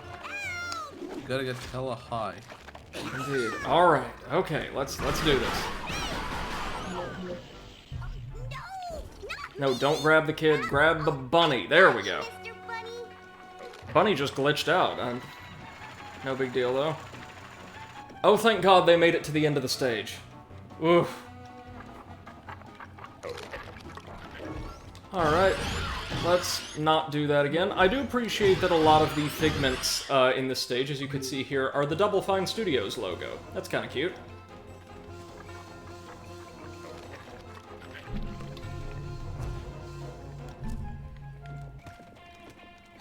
We did it! We saved all the bunnies!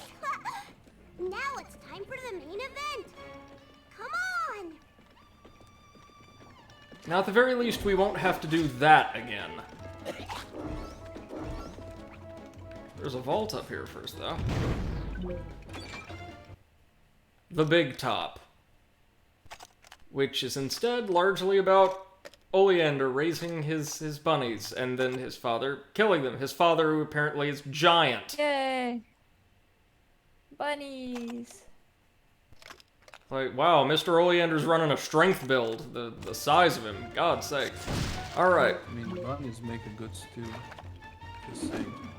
Oh yeah, no. Like, rabbit? Not bad. Not bad at all.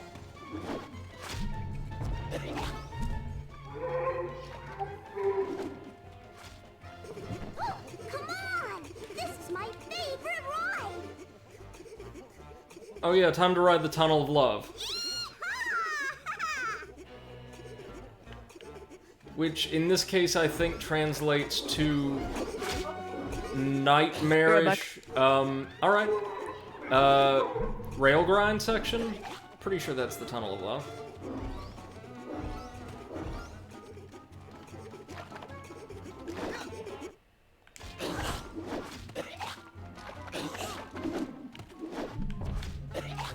Also, like, constantly going to be under attack by sword swallowers in this area. That's actually just kind of a given for Meat Circus from here on out. The sword swallowers are going to be ubiquitous. The kind of weird bunny flesh golems aren't going to be, however.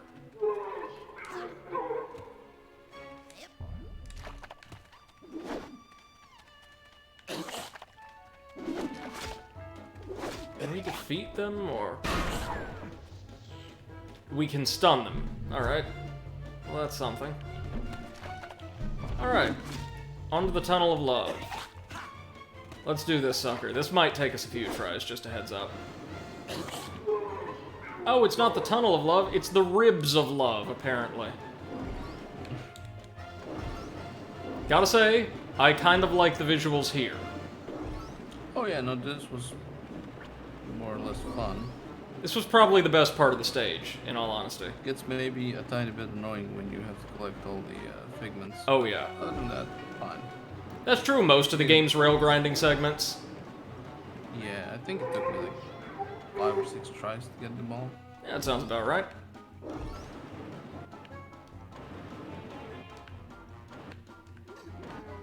Oh, shoot! You've really got to control your speed at the end, though, because they have you jump over quite a few gaps in quick succession. Alright. We're almost there, though, y'all. We're almost to the end of the Meat Circus. Believe it or not, there is not very much of this sucker left to go. I think we have one more circus, or big top section, then a 3-phase boss fight. Only one phase of which will be all that demanding.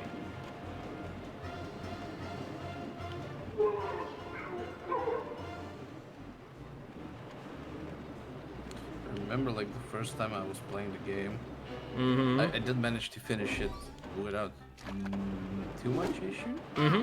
But I don't think I even reached like rank 60. Oh, yeah, yeah, so much of the game's collectibles, or ranks, I suppose, are totally optional. No, no, no, no, no! Ah! Why am I so bad at this? Okay. Maybe you should make Eclipse play this, but, like, you only get to level up the mandatory ranks, everything else is... Let me try something here. Let me be a little devious. If we can first stun these suckers. Let's try gliding down to the bottom of this course if we can. Or near the bottom, anyhow.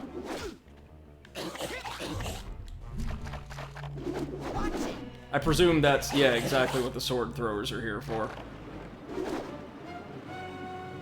We're able to skip a lot of it, though.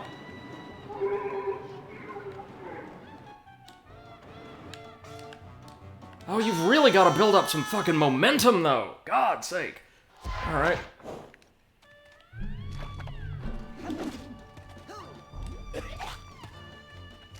This is another one of those games where, like,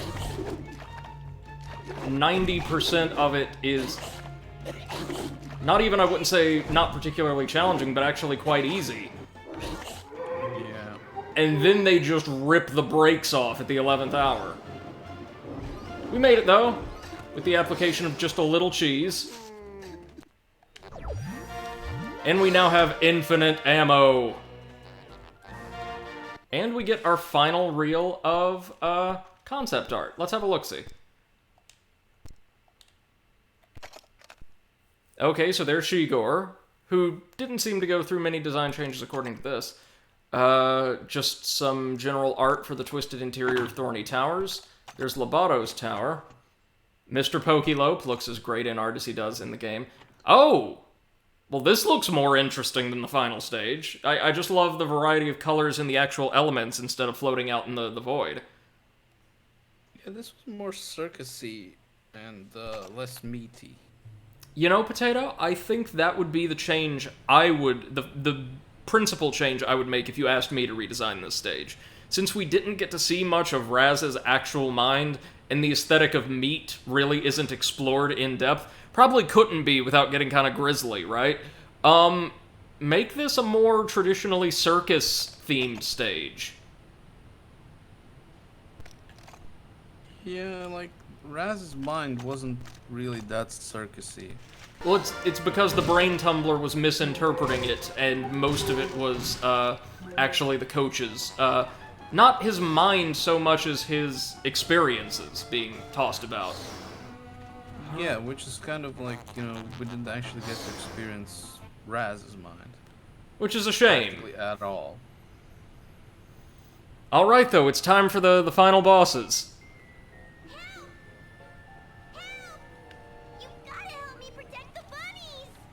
But maybe we get to It's okay. in the Those second monsters game? are gone now.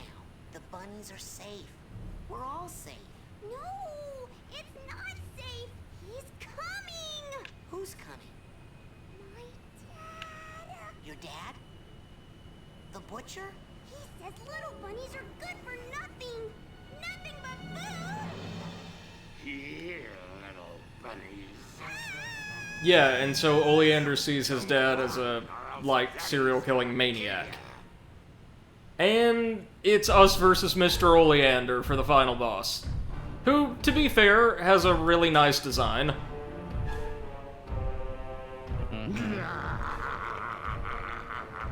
As you would imagine, though, we can't exactly tackle him head-on.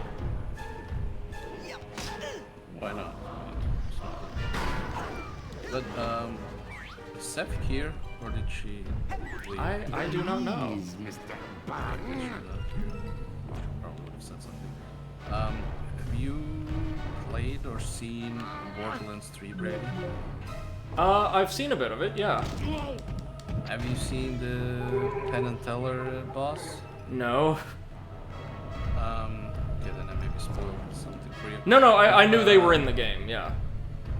Yeah, but this arena actually reminds me a lot of their arena. Really?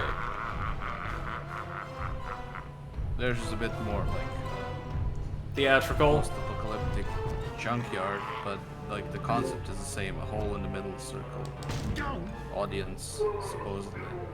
So all we have to do to bring down Mr. Oleander is dodge his attacks on our levitation ball until he lodges one of his cleavers in the ground, which is also made of meat, apparently, and then slam down on his arm or shoulder. Just do this 3 times and he's down. Not bad at all, yeah?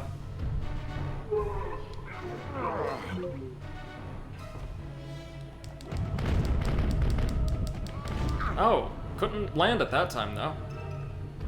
Oh, maybe technically the hitbox has to overlap with his head.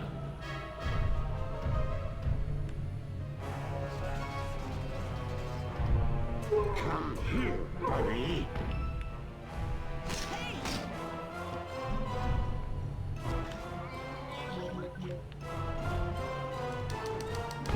Oh, come on. Ah. Almost had him. This time maybe we'll just try running up his arm. It looks like it functions as a platform. Here, buddy, buddy, buddy. Okay, come on, bring the cleaver down. There we go. Nope, he technically hit us? What? Okay, so the hitboxes are a little up. Not a big deal, though, since he's not especially durable.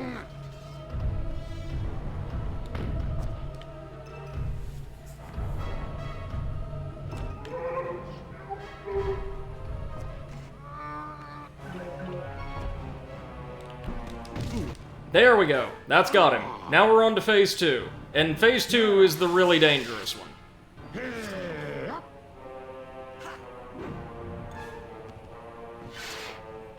Mr. Oleander can't do much of anything against us. But he's not going to have to. No, it's time for one last platforming course, and this one gets nasty.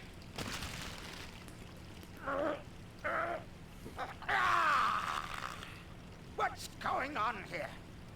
What have you done? And our opponent this time is Raz's father, Mr. Aquato. Polluted, perverted. This looks like the world. Who is also seen by his son as a literal monster. I can explain. Have you been associating with psychics? Dad, Psychics. Fortune tellers. They killed your grandfather. They cursed our entire family to die in water. Yes, but... Including you, Rasputin. And me. But I'm going to live. You know why? Because... So we have to make our way up through this tent, while Mr. Aquato is constantly attacking us with flaming, spiked juggling clubs. What's it going to be, son? Die in the water? And water's going to be slowly rising, allowing the hand of Galacho to get us. At no point do we actually get to, like, battle Mr. Aquato. Instead, we just have to outperform him. I have returned. Welcome back.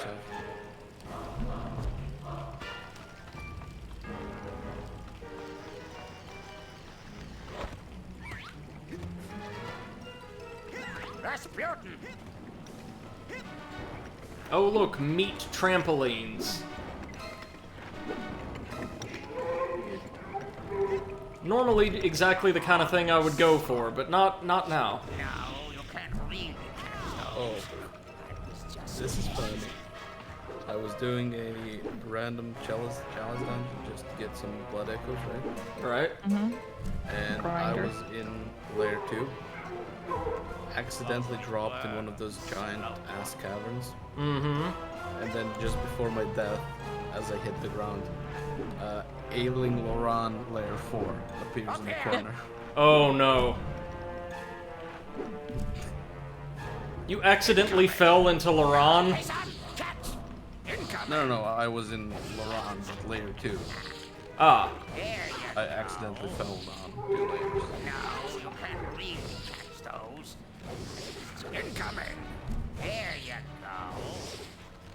Hey, son! Frankly, with our health and our regeneration, you know my techniques. It's probably best just to tank. Tank his fucking clubs! Hey, because he's going to be throwing them at us constantly from this point on.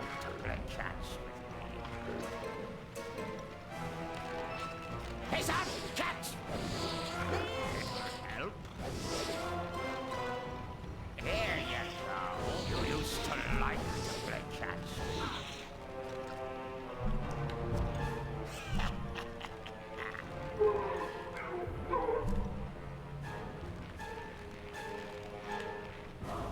No, you can't really catch those. Frankly, this serves as a better, like, final encounter than the first half of the stage did. I feel like if you had removed the Oleander escort mission and had this serve as, like, your final platforming test, it'd be much, much stronger. Yeah, much less annoying. Mm-hmm.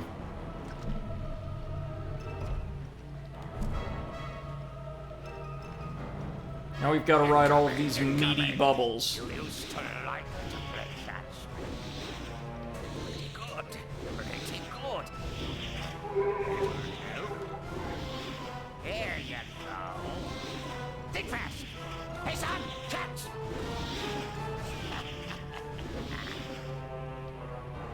Ah, didn't make it, of course, for whatever reason.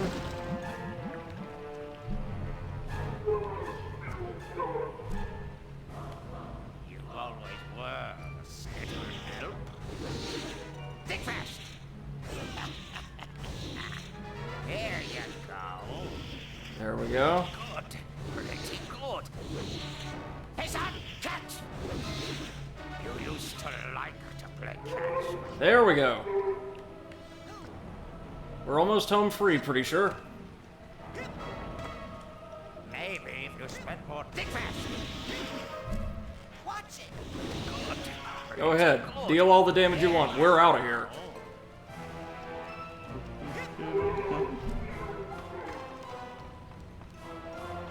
All we have to do is climb our way out of meat hell.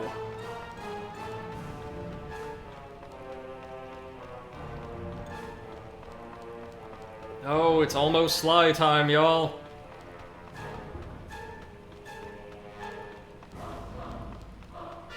Seth, I'm especially excited for you to, later on in the stream series, get to experience the second, third, and fourth games, because they're really different and also much, much cooler than the first. Oh, yeah. What was that? I'm gonna break up a bit too. Yeah, you sound tiny bit like robotic or breaking out. Yeah, so do you guys. Hold on.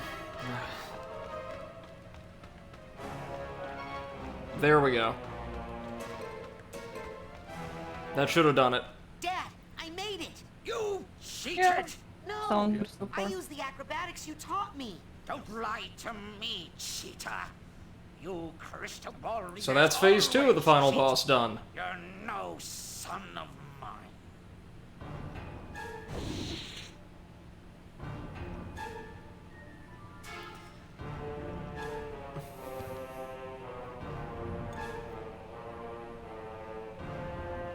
Oli, are you okay? Where's your dad? He's over there, talking to your dad. He did what? Uh-oh. Somebody's going to get grounded. Make that ground. So now we have to fight them both at once.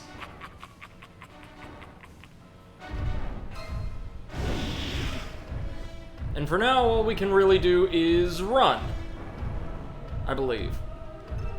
Hey, son, catch! Can't get a good grip.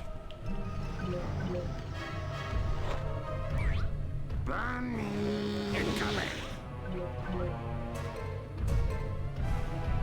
Just run like hell.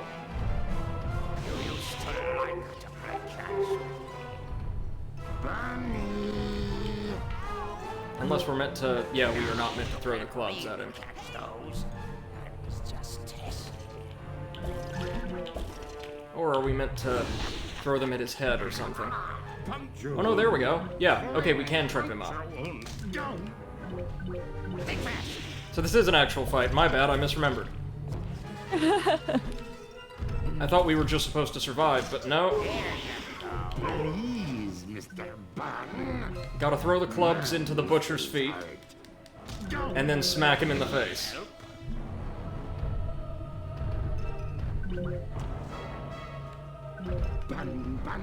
I was wrong then, this is a 4-phase fight.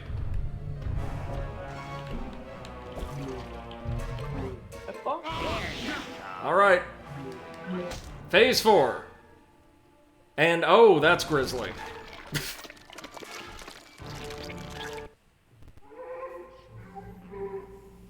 Now we finally get to address this ghost, who is the real Mr. Aquato.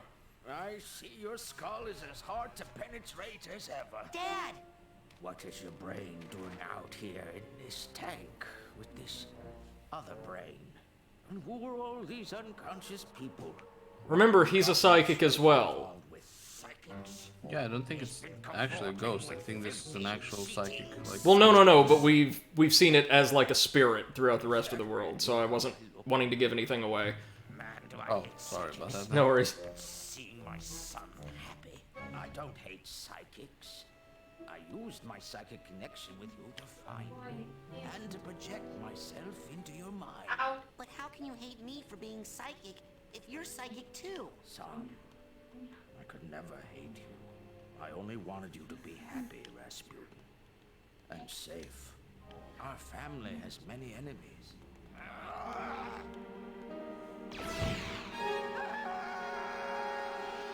I have a lot more hair than that. Now, son, we have to carefully unweave your psyche from that other brain. We don't want anything bad to happen while your mind is in this tangled state. The damage could be permanent. And so Raz is going to, Raz is going to, like, make amends with and cooperate with his dad in order to take down this horrific thing. I like it this way. I mean, look at how huge I am. And I think I can juggle now. This is your mind, so you are the strong one here. But I'm about to give you my son. You must take care of it, because it's everything I've got. Yeah, and now Raz gets one last power for the final fight. And it's kind of incredible, really. Oh yeah, that was a nice one. We've become a psychic kaiju. And all we have to do, when we're in this larger state, is beat the hell out of the boss. Ooh. That's basically the only time you Come here. Yep, then you just have to avoid it until you can grow once again. Is that Farmer Ted? Oh my god, it might be. This is what he was doing before Balan Wonderworld. See if you remember your training.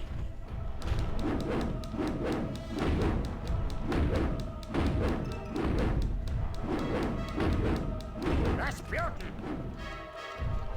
You can't deal too much damage to it at once, given that it's got a ton of health. But this fight is probably the easiest out of the entire lot, as all we have to do is dodge more or less the same attacks we've been going through or dealing with for the rest of the fight, and then just wail on it. But notice that, like, what used to be the giant meat grinder in the center of the room is now totally clogged up with the viscera of the nightmare dads. Which is, grisly, honestly. Now, the only downside here is this thing has a phenomenal amount of attack power. Bunny. Like, I can actually see this being reasonably challenging if you don't have any of the additional health that restoring campers' brains would grant you. Once more and it should be down. Or no, that's it. Okay. Didn't even have to drain its health bar. That's kind of interesting. Now we moonwalk our way out of the meat circus, because I guess we won.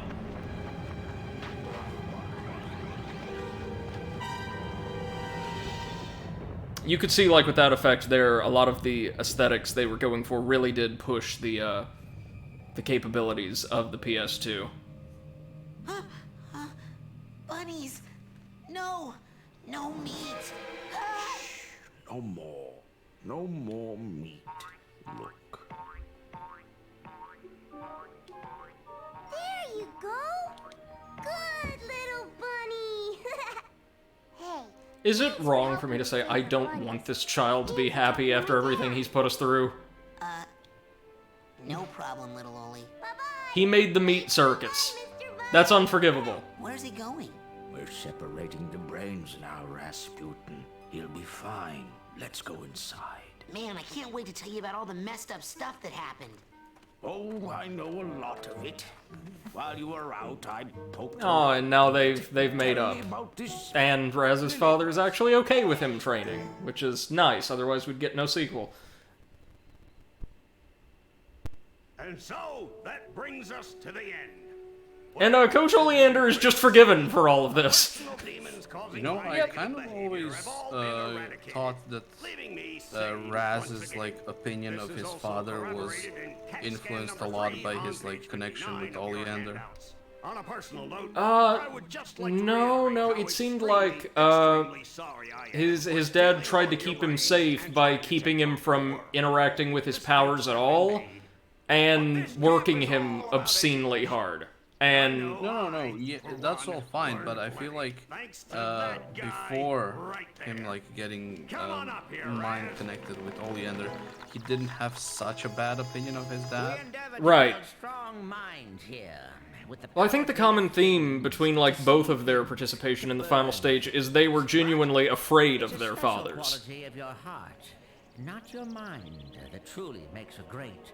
Oh, and Ford's able to attend his graduation. We did not give it to him. He got it from someone else, long before he came here. But we can give him this, to honor his mind. Yeah, 10 years old, welcome to a secret government agency. We do not normally ask this Well, I of mean, someone he's taller so than young, Oleander, so... but it is And he's apparently more competent than any of the professionals here. Will you join us, Rasputin? Will you be a psychonaut?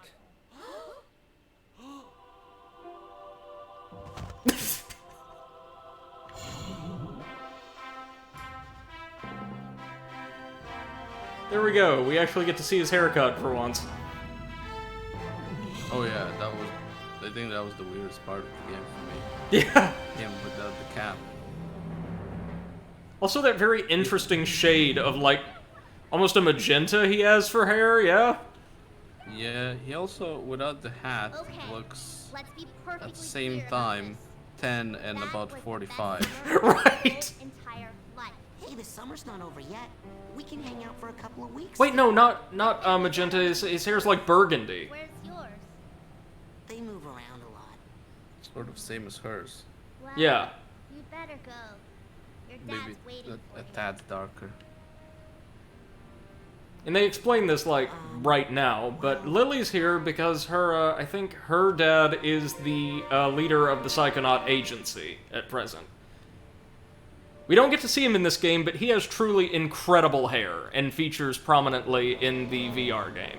Children, it's an emergency. There's been another kidnapping. I was here the whole time. This time we know who it is. I love that. Who was kidnapped? Truman's an auto. As soon as they announce a kidnapping, Oleander's like, "No, you saw me. I was here." Can you teleport this many of us back to headquarters? What? Hey, I what swear. are you people doing in my kitchen? Now get! Guess we're taking the jet. I did not. Yeah, I love how everybody's totally okay with the camp director abducting them and using their brains to make weapons of mass destruction, too.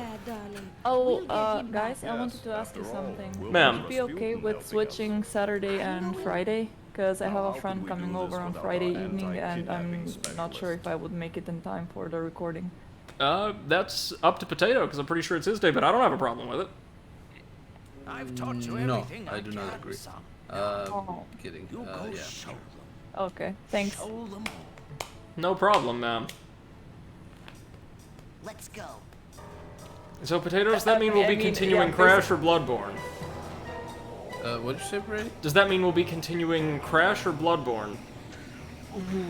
I don't know. Do you have a preference? No, it's entirely up to you. Whatever you feel like playing. You should be streaming things that you enjoy, so whichever. Well, I'm Yeah. fine with either. That's why I'm asking you, because... Didn't you guys say you kind of wanted to play Remnants together?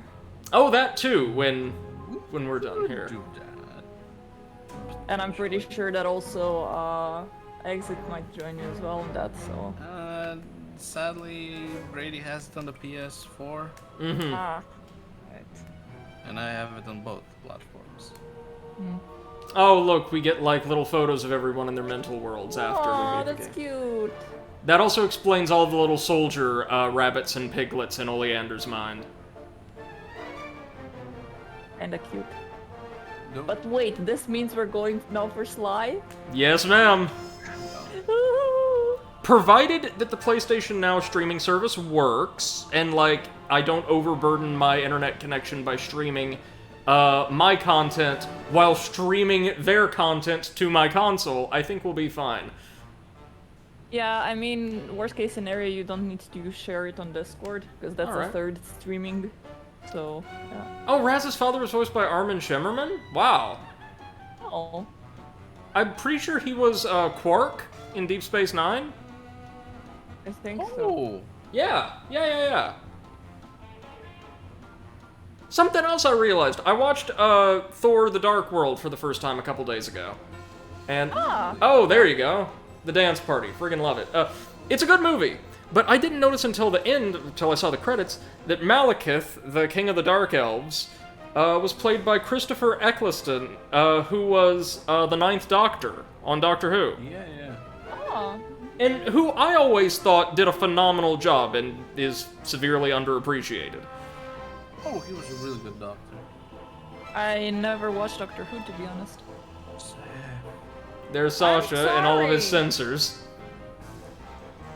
I actually think that Eccleston was better than Matt Smith, although a lot of that has to do with the fact that I don't particularly like the way Russell Davies, I think it was Russell Davies, right?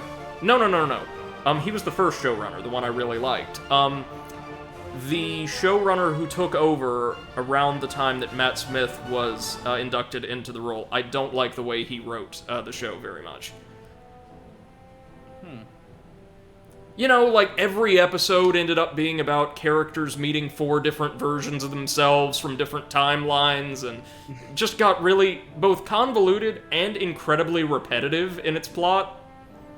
Like, all the settings and characters were still great, but... I get it. Man, oh man, that particular showrunner loved that one exact plot.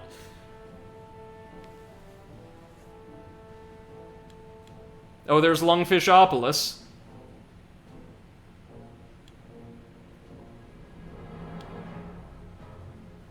So, Psychonauts, what do we think, folks? Oh, love it.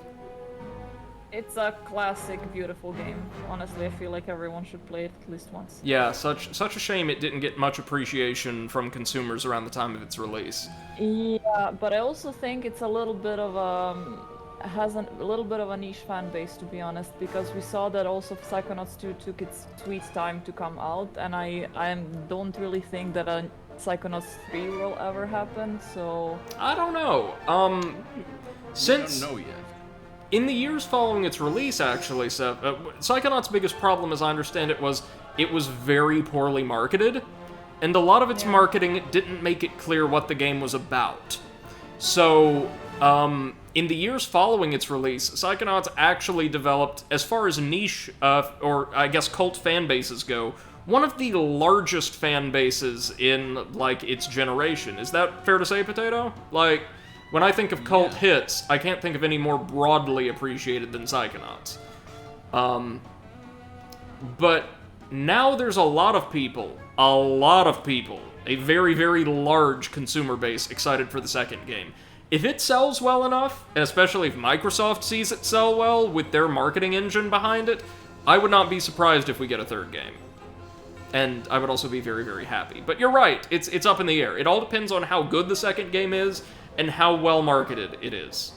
Also, how they made the story. They might have decided to just finish the storyline completely. That too. I mean, oddly enough, it's not a very narrative-heavy game. A lot of the focus here is on, as we've said several times throughout the playthrough, really deep individual character studies that sometimes aren't directly tied into the main plot. Like, for instance, Mia's backstory, or anything in the asylum, had no connection to, like, the actual overarching narrative, but they were, I think, the most impactful parts of the game's narrative as a whole. I've not seen characterization through environment done so well as it has in Psychonauts. As far as how it plays, for, like, a 3D platformer around 2005, from a studio not used to making platformers at all, it's really nice. Combat is simple, but doesn't feel unresponsive or, like, weightless at any time. Aside from the levitation ball, which deliberately is a little slippery, control feels quite tight, and very rarely do I feel like I made mistakes, or missed jumps, or what have you, that I shouldn't have. It's, on a technical and mechanical level, surprisingly robust for what it is. So even if you stripped out the amazing theming, you would have an action platformer that still feels really, really good in one's hands. And this is, you know, years and years later. I'm quite excited to see how they iterate upon this in the next game. Soundtrack is solid. It's, as with a lot of the games we've played lately, it's atmospheric. It's meant to enrich your appreciation and experience of individual settings, rather than be particularly memorable in and of itself. But it's good. Visually, however, the game is an absolute marvel, and I think to this day, stages like Black Velvetopia and the Dance Party are among my favorite visual tableaus presented to us in video games. It does not get a whole lot better than this, in my mind, and I can't wait to see how they improve it for the sequel. If I had to rate Psychonauts, given my... Oh, and there's the entire dev team. How cute. I'd probably give it like a 9.25? 9.25, that sounds about right. You can do better than this with this concept, but not by much. Yeah, I'd give it a 10. Easy. I'm really, really tempted to give it a 10, given the time it was released, but I have to take a little tiny deduction for Meat Circus and the way it was handled. I get that, but still, like... That aside, everything else is great. Alright, are we ready for Sly then, friends? Brought to you by the magic of the PlayStation Now streaming service. Let's hope this works. Yeah, if it doesn't, it's gonna be PlayStation later. Maybe PlayStation never. It's also a possibility. Yeah. Pretty sure that's the official marketing slogan of the PS5 at this point. Oh yeah, you can also stream to a PC. Oh yeah, you can actually use the PlayStation Now service to play PS3 games on your PC. PS3 and some PS4, I want to say. A handful of PS4 games. Yeah, a little bit of them. Alright, are we ready for Sly Cooper, though? Yeah! Sorry,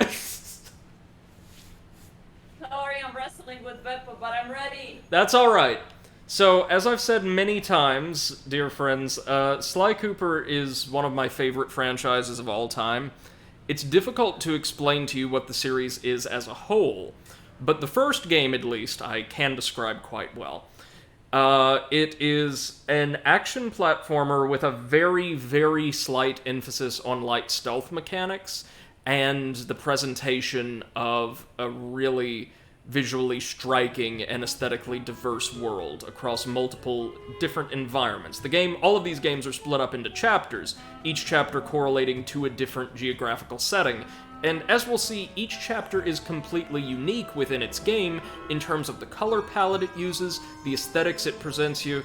Every environment feels very, very distinct, both aesthetically and tonally, and this is something that the series does consistently well from 1 to 4. But the first game is a very pure kind of action platformer, with a handful of collectibles in each stage, and a decent variety of gameplay types between traditional platforming, and minigames.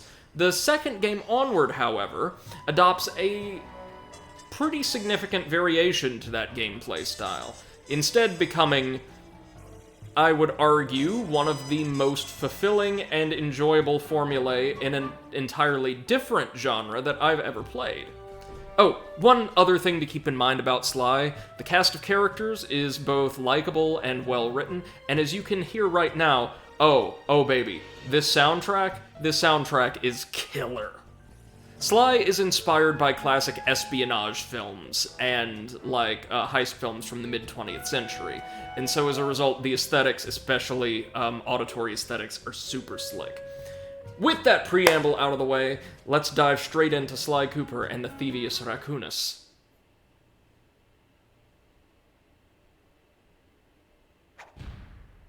(2002). Golly Moses, it's been a long time. These were, like, some of my favorite games growing up. They're among my favorite games of all time. I'm so excited to share this with you, because I've not played these suckers in years. Oh, so it's 420 in Paris.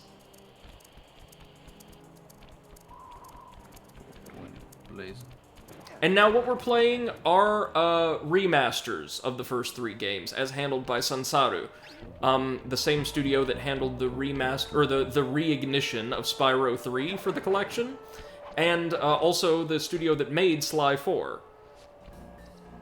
As you can see, the series has this wonderful comic book aesthetic, right down to giving characters outlines. It's really nice. And guess what else we see here in this aesthetic panorama? Just like in Psychonauts, to give the world a feeling of life, of liveliness, there's not a lot of straight, static, kind of clean lines. Instead, there's a lot of unnatural bending and flowing shapes to the world. I really like that because it gives a sense of, and like I said, both life, but also a kind of cartoonishness to the whole thing. Very nice. So we're going to press the start button for a new game, which begins right here in Paris. Paris. There we go. Sly! Come in! Sly! Do you read me? Yeah, I read you. Loud and very loud. Sorry, I'm a little nervous. Trying to break into police headquarters does that. Get over it, Bentley. You're safe in the van. I'm the thief here. I've got to steal that file from Inspector Carmelita Fox. Well, count on me to be your eyes and ears, buddy. Got their security system totally scoped. To get inside, you're gonna have to go through that air vent. All right, I'm going in. And don't forget you got me at the wheel, Sly. All you gotta do is grab the file and get back to the van. We'll do the rest. Just keep that engine running, Murray. I'll be down in no time. Okay, so we're introduced now to Sly, Master Thief Extraordinaire, and his support team. As the credits appear on screen, and we move about, that's really cool. His compadres, Bentley, who runs Intel, and Murray, the getaway driver. So, something really cool about this series is that we will more or less constantly be getting some kind of information, intel, advice from Bentley and other members of the team as appropriate. It really does feel like this team is running through a series of heists all together with people on comms and Overwatch and all of that. Something else, it's a minor thing, but something I would like to point out is you'll notice these coins that have like a rather plain golden star on them. Coins actually have a totally different appearance in each setting around the world we travel to. So these simple coins only appear in France. This rooftop has a variety of different little interactables, things we can squish or smash for coins. This weird little vent we can use as a treadmill. Lots of simple things like that. Now hold on, let me see. That's right, if you press R1 you go into a first-person mode. We won't need that for a while. Sly's limited at the present to a simple double jump and very basic attacks with his gorgeous-looking golden cane, performed with the square button. Now, in this game, we will die in one hit from anything. Now, that is unless we collect 100 coins. Upon collecting 100 coins, we will earn a lucky charm in the form of a horseshoe, which will allow us to take 1 hit of damage without dying. We can stack up to 2 horseshoes, which will be represented by a golden horseshoe at any time. There's a couple places in the game where we might really need them. Paris, though, Paris is relatively safe. All we gotta do is creep our way in to police headquarters. Hey, Schnaufy, good evening. How's it going, man? Can you see those crazy blue lights? And we've got to steal a case file from an Interpol inspector. Opportunities which manifest themselves as unexplainable blue auras. According to my research, all you have to do is get near them and hold down the circle button, and you should perform a super sneaky master thief move. Hold down the circle button near blue auras. I'm on it. They will be constantly breaking the fourth wall to give us directions in the first couple of stages, but all we have to do, as Bentley said, anytime we see one of these purple sparkling auras, is hold down the circle button to perform a context-specific action. In this case, slowly gripping a wall and creeping around, accompanied by a delightful little bass line. Listen. How are our audio levels, by the way? Can you hear me and the game quite clearly? Now we just need to crack into the Interpol office here and wander through this very spacious vent. But oh no! Lasers! Break one of those laser beams and you'll set off the alarms. Not to mention you'll be fried to a crisp. Oh no, lasers. Schnaufy says sound is fine. Great, thank you. This game is very sound intensive, so wanted to make sure we were fine. So lasers function in a rather unique way in this game. You trip them once, you will set off the alarm. That alarm box right down there, to be specific. Which will replace all of these yellow beams with painful red ones. So your first violation of a laser field is effectively free. Your second one, that's gonna hurt. So, destroy the alarm, and the lasers are disabled. Nice. Like I said, I love espionage films, I love heist films. The aesthetics of this, this game are right up my alley. Here we could check out a poster. They are apparently, Les Wanted. It's actually a character we'll meet a bit later on. All of these are, now that I think about it. So we want the red door down at the end of the hall there. Actually marked by a, like, fox mask symbol. That's so clever. Door must be super reinforced, Sly. Maybe there's a way to All we gotta do is creep around. Knocking some of these flagstones off as we go, that is so cool. And welcome to Inspector Fox's office. Let's smash everything and get all the coins in the world.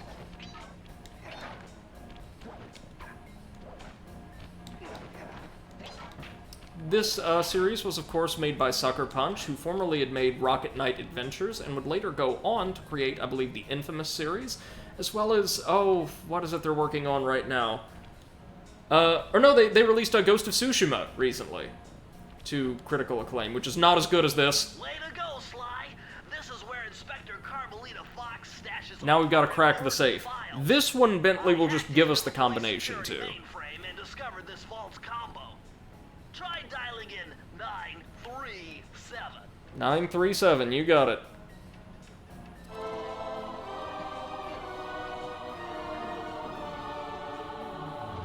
Now we get to snag the file and leave a calling card. You got it!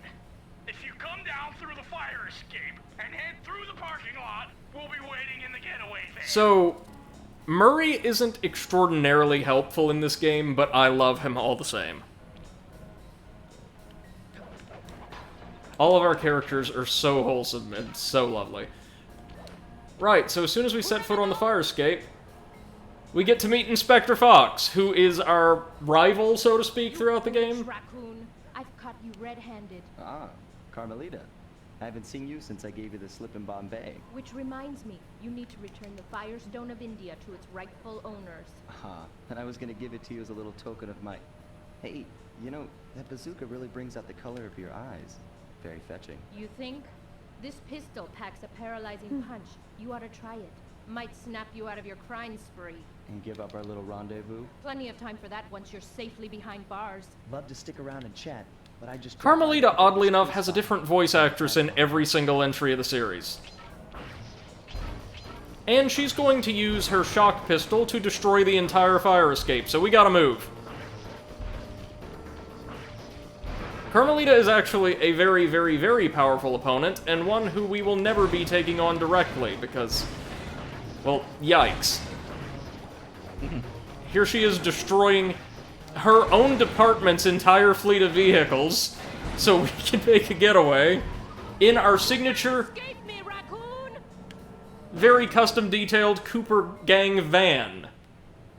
Once again, my gang and I had given Oh, and we get some narration between every chapter. I was surprised to see how well she took it. Finally, the secret police file I'd been searching for all these years. With this, I could avenge my family and regain possession of our most valued treasure. It all began when I was just a kid, bouncing on my father's knee. You see, I come from a long line of master thieves who kept all their secrets of sneaking and stealing in an ancient book. The Thievius Raccoonus. Anyone who read it learned to be especially sneaky, which is why we specialize in stealing from criminals. After all, there's no honor, no challenge, no fun stealing from ordinary people. You rip off a master criminal, and you know you're a master thief. Well, on the night I was supposed to inherit the book, 5 visitors came unannounced to our door. My father fought to protect us, but the gang of villains known as the Fiendish Five overpowered him and ransacked our house until they found the Thievius Raccoonus. Our family's manual of thieving greatness fell into their filthy hands. They tore the book into 5 pieces and split it up, each villain disappearing to the farthest corners of the world to commit dastardly crimes. Broken alone, I was dumped at the town orphanage. There I met 2 guys who became my lifelong buddies and trusted. Love how he had the giant cane even when he was a kid. Techno-genius and strategist supreme, and Murray, part-time driver and full-time burden. Together we pledged to track down the Fiendish Five, avenge my father, and oh, that was harsh. Murray is apparently part-time driver, full-time burden. Test of my life. On this mission, won't always be that way, though. Become a master thief like my ancestors before me, or fail and allow my family name to bite the dust.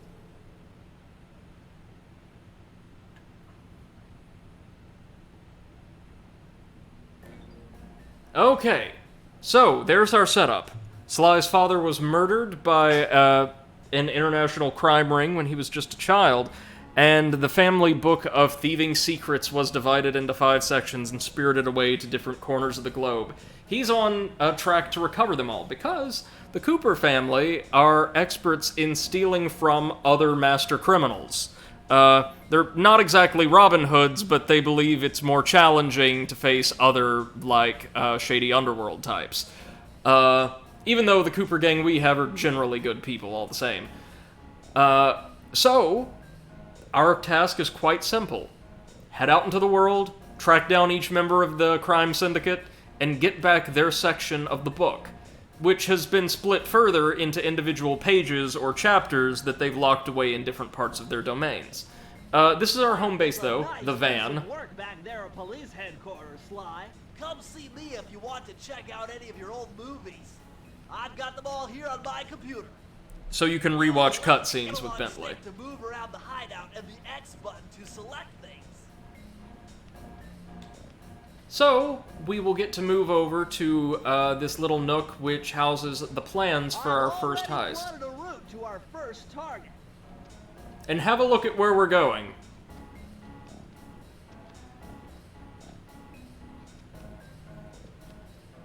You'll see, we can also find Murray hanging out near the next chapter's map.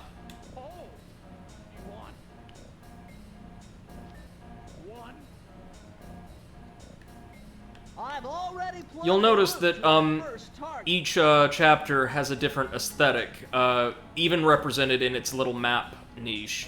So let's head out to what appears to be the UK for our first chapter, our first proper chapter.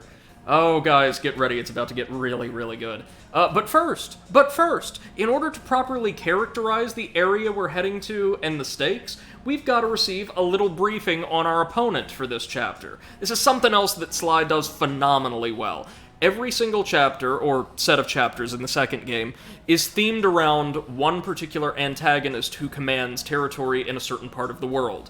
And that antagonist is always fleshed out as a character, both by cutscenes, briefings in particular, throughout their chapter, as well as, this is a staple of the series throughout its entire duration, a series of PA announcements they'll make to their henchmen throughout the chapter. So we'll be able to hear these bosses long before we actually see them. Hey MC, how's it going? Good evening.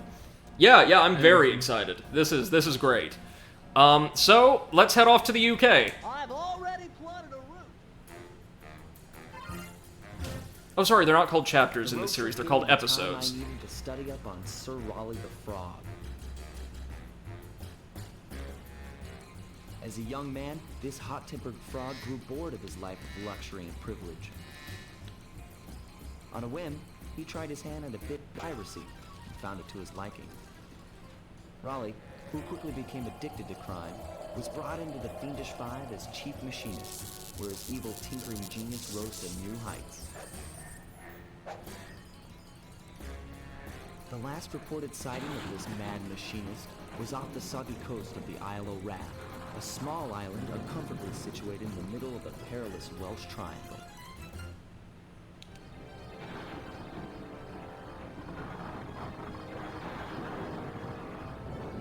So yeah, in our first episode, Tide of Terror, we have to head out to Wales, or an island off the coast of Wales, to challenge Sir Raleigh the Frog, an aristocratic toad-turned-pirate, known for his remarkable skill with machines more than anything else. And he's been building a very, very special machine right here on the Isle of Wrath. Real quick, let me see if I can adjust the controls a little bit. Yep. They start off with an inverted Y-axis. I cannot do that.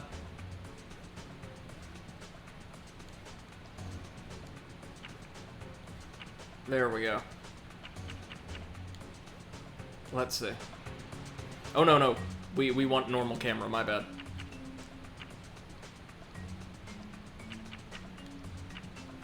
He says Sly Brady or Brady Cooper. It's fine, either or. Alright. There we go. Keep out, we won't, thanks. In this chapter, coins are stamped with images of Sir Raleigh's hat, which does comprise about 60% of his body. Anyhow, welcome to the Isle of Wrath. I just spotted something that's going to complicate the mission. See that nasty-looking gate? It blocks the only road leading into Raleigh's hideout. No problem. I'll just use my climb move. Okay, but remember, you can only climb on certain objects, like pipes and ropes. Yeah, sure. And like that ladder there? That is correct. But do not forget, Sly. You have to get close. Then hit the circle button to grab it. Yeah. Relax, Bentley. I live for this stuff. Yeah, and that's what worries me. Okay. So, this game only has one real collectible of note, and we can see it scattered around this courtyard. We'll destroy the private eye there, and grab our first clue bottle. Now this is very interesting. The message you just found appears to be some sort of clue. I'll decipher it here in the van.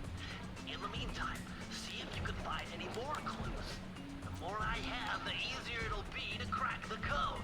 See, if we collect all of the clues in a given stage, we'll be able to find a vault somewhere in that stage that we can then crack open using a combination we gain from Bentley to recover a piece of the Thievius Raccoonus, and with it, usually, a new special move. Nice.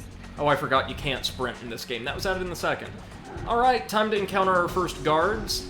Now, since Sir Raleigh is operating out of a very, very secluded island, he doesn't have, like, professional guards. Instead, he just has a bunch of his techs wielding various improvised weaponry. And they all go down with a single hit, much as we would. Now, why come out to this, like, splintered hull? Well, if we shatter the mast, we'll be able to acquire 2 more clue bottles, giving us a grand total of 7 out of 20. This game has quite a few stages, but they can all be completed rather quickly, provided you know what you're doing, and as long as I don't completely embarrass myself, I think I should do reasonably well in this playthrough. Just break everything because, well, because you can. Remember, this was the very early 2000s, baby, the dawn of, like, really widespread destructible terrain in video games. Gotta recognize. Ah, but see, there's another clue bottle over there. A couple more. So what we want to do, instead, perhaps, is climb along this rope. Yeah, just like that. Ah, and you can see Sir Raleigh's newest invention in the sky right over there. Sorry, let me get to where we can see with the binocucom. That, potato, is the answer to your temperature woes. It's a massive storm generator. Oh, nice. Yes, he says, wrong, Magic Carpet had destructible environments much earlier. I know, that's why I said widespread. That's why I said widespread. Like, this was the first time we started to see a lot of games incorporate things like that. Now, spotlights work much as lasers do. You are allowed, per each set, correlated to 1 alarm, to violate their field of vision all of once, before they become dangerous. So, let's try not to set off too many alarms, please. Hold on, Sly. See those searchlights? One careless step, and you'll be subjected to acute combustion. You done whining? Let's go. I'm just trying to keep you alive, partner. Fortunately for you, I launched these signal repeaters throughout Raleigh's fortress. Get close to one. Raleigh's also got guards up ahead that toss what appear to be Palpoo fruit at us. You can also replay any of Bentley's messages in the areas where you first heard them if you need a refresher. We should be fine. Oh look! Stone busts of Sir Raleigh. How gorgeous. There we go. Now, since we can only take 1 hit, a lot of combat encounters in this game can be kind of trying. Oh, but wait! Since we collected 100 coins, we're now able to take a single hit of damage safely. Relatively safely. Thanks to the magic of the horseshoe. These are checkpoints. Love them. And there's our goal, Sir Raleigh's ship. According to my amphibio positioning system, that big blimp is where Raleigh is hiding out. You know, that blimp looks more like a machine than a hideout. You're right, Sly. That is a storm. There's gonna be very occasional audio stuttering, but so far the game seems to be streaming pretty well, yeah? That explains all the wrecked ships. But why would Raleigh want bad weather at his own hideout 24/7? Beats me. But rain or shine, I'm gonna steal my family's book back. And if Raleigh gets in my way, it's on. Raleigh's a very technologically savvy pirate. All we have to do is dodge the gouts of flame, smack the engineer, he's down. Let's grab the clues. We'll be pushed along towards the edge of the cliff by these little paths of water, these waterfalls. So be careful navigating near them. Ah, yeah, these golden hooks. We can swing from them using the cane. To get over the next gate, you'll need to grab onto this hook using your cane. Just jump and hit the circle button. Got it. Jump and hit the circle button to grab onto hooks. We'll be quite heavily tutorialized early on, but trust me, Bentley will start giving us way more context, specific and genuinely helpful advice just a couple stages in. You'll also appreciate how unique many of the game's set pieces are. Like, you will not be crossing the same types of terrain or interacting with the same obstacles in the same way across multiple stages. That is something that just generally does not happen in this game. And just something to keep in the back of your mind, this is probably my least favorite entry in the series, and it's really, really good. Well, there's going to be our last clue bottles. First things first, we want to disable the alarm. Oof. That's close. There we are. Here's the vault. We'll just need all 20 clue bottles to access it. Fortunately, the last 4 are strung along these watchtowers. So all we gotta do is climb along these ropes, and we can gather them quite easily. Quite easily. Ah, and you can also see our object of basically each stage in the game that isn't a boss fight. A key that we will use to unlock passages deeper and deeper into enemy territory.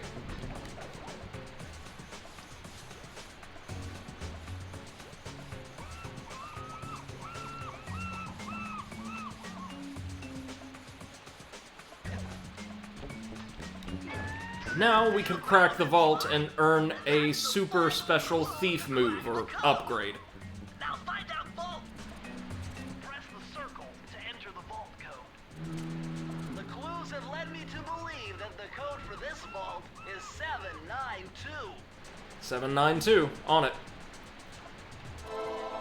All of these are completely optional, of course. But what upgrade do we get? Sly, you found a page from the Thievius Raccoonus. This page teaches old Drake Cooper's fast attack dive move. Ah, yeah, this one's really useful.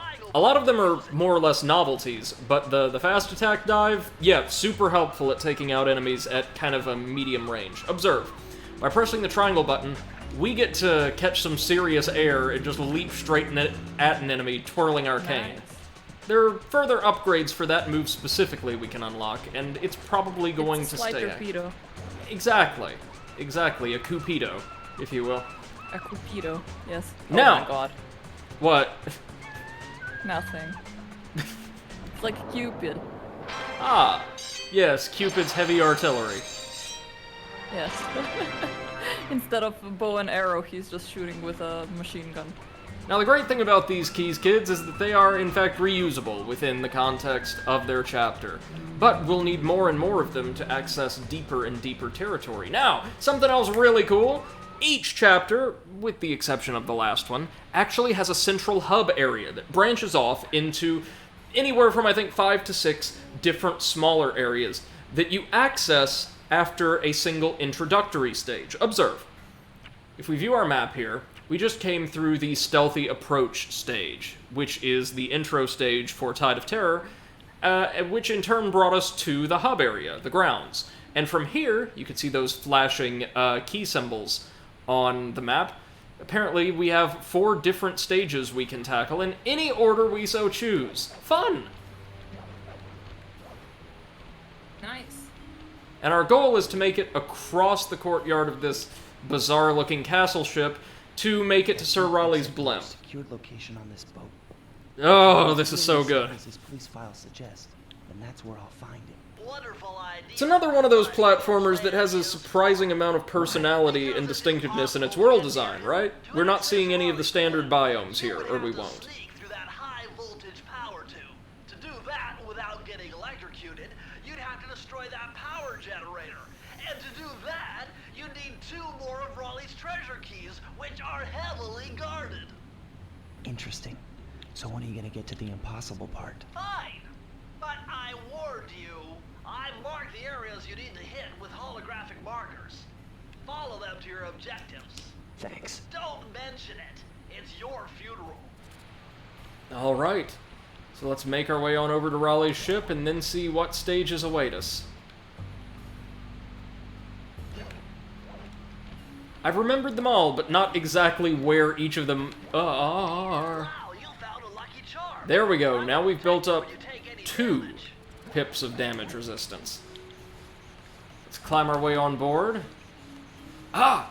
And here we're introduced to another Sly Cooper series staple, the flashlight guards. Oh, wait.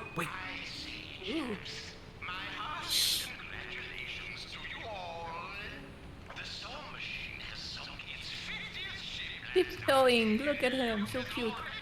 Dum, dum, dum.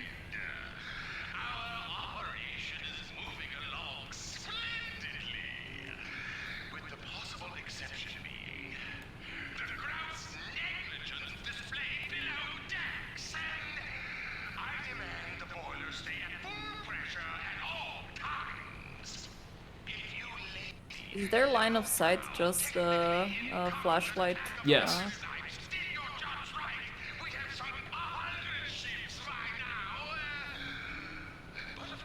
blinks? No, not like flashlight field of view. Yeah, hold on. Okay, so that was Sir Raleigh we just heard making his first announcement of the chapter.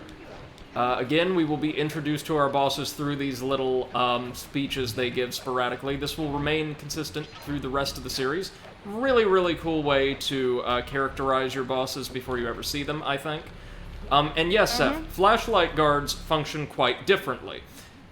They attack anything that enters their field of coverage, that is to say, the radius of their flashlight.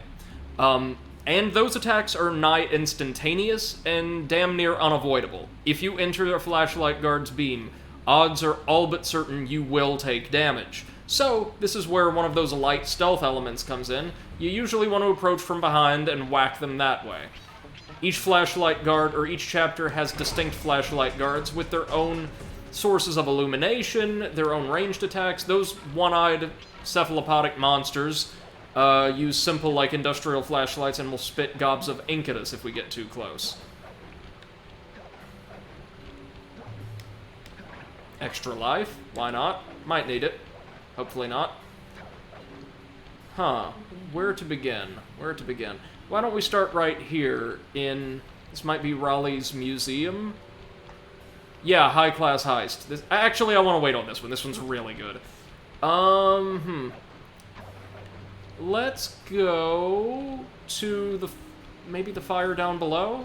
This one right here? We just have to bring a lift down to us by running on this hamster wheel.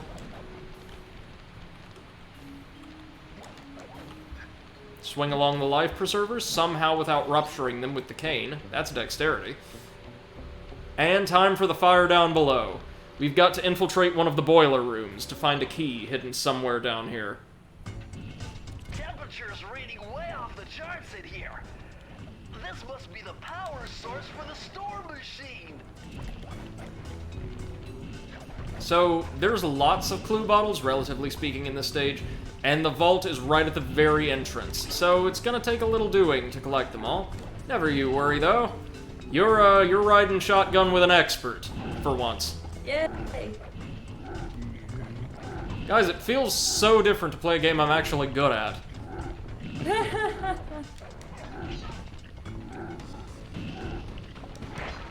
Not to say there aren't some trickier sections in this game, but generally I've played this more than almost any other series, so... Yeah, so we can temporarily slam shut the furnace doors. They will only stay inactive for so long, however, so we kind of want to hustle. Dun dun dun dun dun dun dun dun. See that machine wheel? If my knowledge of mechanical engineering... Izzy says you finished Immortal Unchained. Well, I did. You were good at games? Oh, thanks, man. But Immortal Unchained was less about skill and more about just resilience. Yeah. I was somehow able to kill the final boss with like 7 shots. Very strange. I appreciate it though, MC, really, man. So, clue bottles are scattered everywhere here, such as behind this coal. I do appreciate that Arcane can also grab collectibles for us, like it is included as a part of the estimation of our reach. And what we want to do is get these hooks a-swinging so that we can ride across. And we can wiggle around while we're on a hook, of course.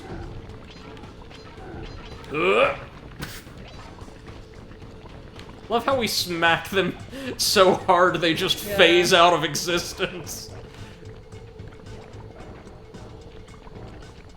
Did you see that they're probably going to let Bill Cosby out of prison? What?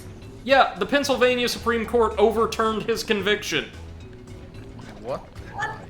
I have no earthly idea. Did he not rape enough women? I have no idea how that happened. MC says, the trick is games are not for skills, but for entertainment, so anyone is good at games. Amen to that. Yeah, absolutely. Yeah.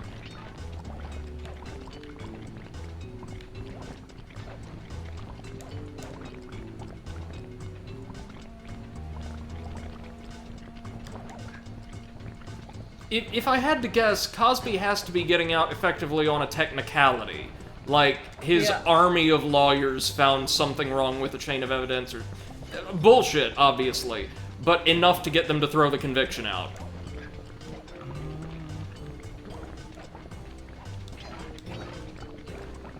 If it's really about a technicality, I'm really gonna be salty. Oh, from what I can see, I think it is...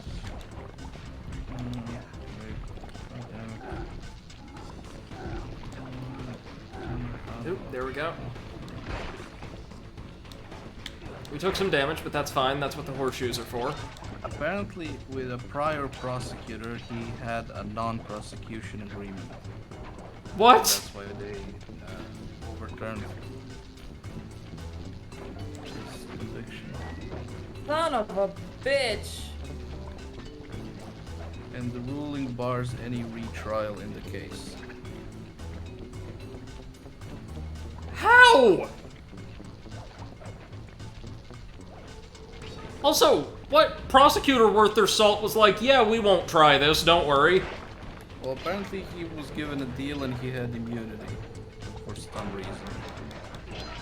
Immunity in the case against himself?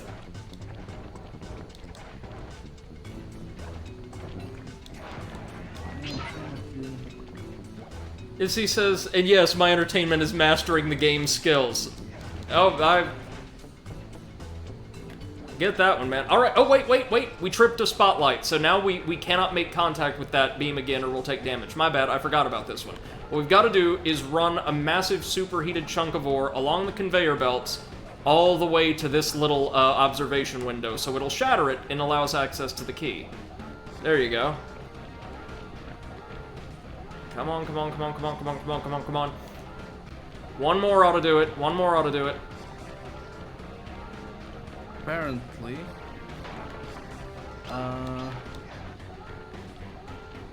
he was promised that he wouldn't be criminally prosecuted if he would testify in a civil lawsuit filed by the woman he drugged and raped.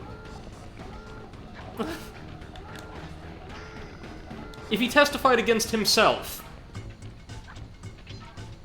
Apparently. Can you link me the... Oh, it's 37 minutes ago. Yeah. No, I found it. While y'all comb through that wreck, I'm just gonna head back to the vault and get our new Master Thief skill. Something nice and happy. As you can see, though, all the stages in Sly, pretty short, but exceedingly well themed. No two stages feel or look all that similar. This is something I really appreciate, and that will remain a consistent theme throughout the series run, even though, again, entries 2 through 4 play and feel very differently than the first game does. Alright, what's in here? I'm unbeatable! No code can stand before me! It's got to be 579! 579, on it.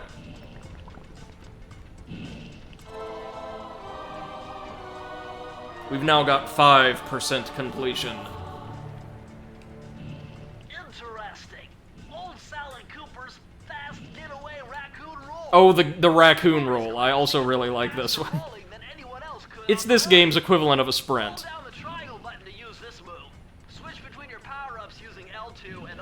So we can only have one special skill assigned to the triangle button at a time, but as Bentley said, we can alternate between them really easily with the shoulder buttons. Observe the raccoon roll in all its glory, dear friends.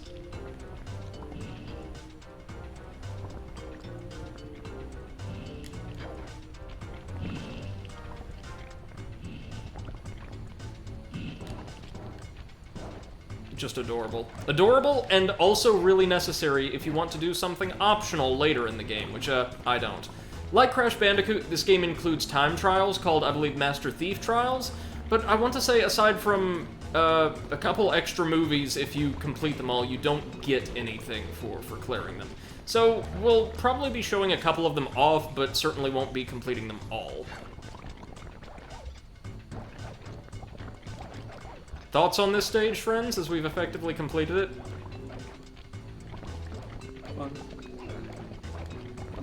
You guys just both invested in the Cosby case now? Yeah, sorry, I'm just... No worries. I know, it's rough to take in.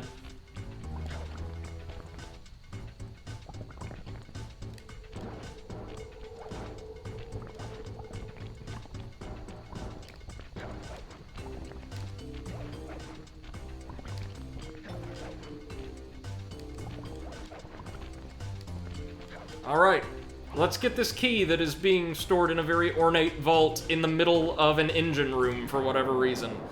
That's key number 2.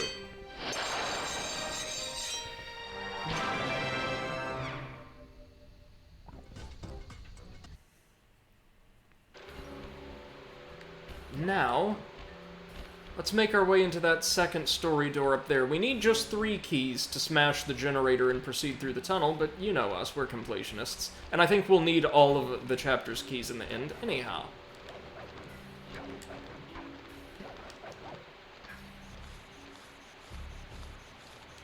Hey, Sly, you can adjust the game camera using the right analog stick. And to bring the camera behind you... Oh, yeah, this was still back in the era where they had to, like, let players know that you could adjust the camera, and how. MC says, oh yeah, I see the Cosby thing, the main issue is important. The district attorney issued a press release carried by multiple major media organizations, including CNN and MSNBC, unconditionally promising not to prosecute Cosby. This action was intended to compel testimony from Cosby and deprive him of the constitutional rights to remain silent. Ugh. Why would you do and that? That's how American legislation... This is technically how American prosecution works, especially if you're rich enough. I was gonna say that this is how the American legal system kicked itself in the butt. This is also something, unfortunately, that this came up in the R. Kelly case, that attorneys, including, like, prosecuting attorneys, make an effort to tell, especially, young, vulnerable female victims of sexual assault, oh, well, if you take them to criminal court, odds are good you probably won't win, so it's best to go for a civil suit and get all the money you can out of them. And there are entire civil law practices based around that. There was this woman, a very high-powered attorney in Chicago, who essentially made a living telling victims of R. Kelly that they were really best suited to just get her to acquire some hush money for them, instead of taking him to court. It's nasty, nasty stuff. Okay. On to another stealth-oriented stage, a cunning disguise. This takes us through Raleigh's library. Yeah, MC says that's why he can't be retried, because his base testimony is tainted due to violation of the Fifth Amendment. Right.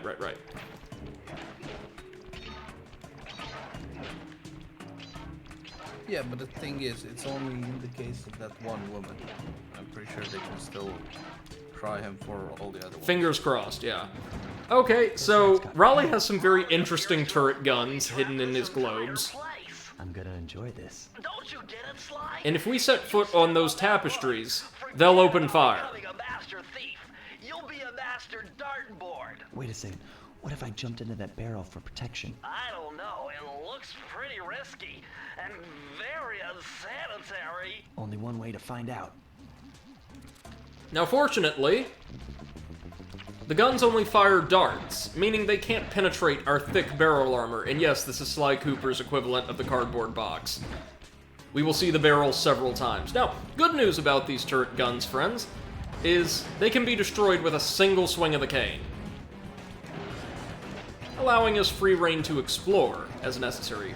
And it will be necessary, as quite a few clue bottles, and I believe the vault here, are slightly hidden. And have a look at this! You can see our key right off the bat, but we're gonna have to navigate through the rest of the library to acquire it. Let's trudge along. Right past the turret guns.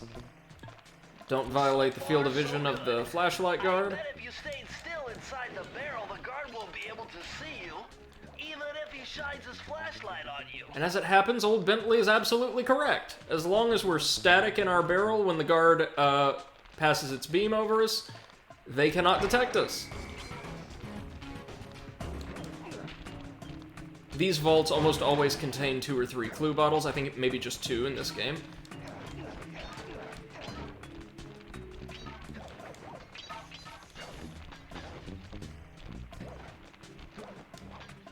Oh, an extra life. How on earth did I miss that? And yeah, MC says, hard to say because he was tried for, like, basically one incident and not the rest. That's also true. But hopefully they can scrounge something up. Take out this guard by creeping around. Very nice. You'll notice, like, the sound of a whistle every time we strike a flashlight guard, because unless you defeat them from a very specific placement via the guard themselves, they will technically trigger their alert as you strike them. It's a minor thing and doesn't affect the gameplay, but just interesting to point out nonetheless.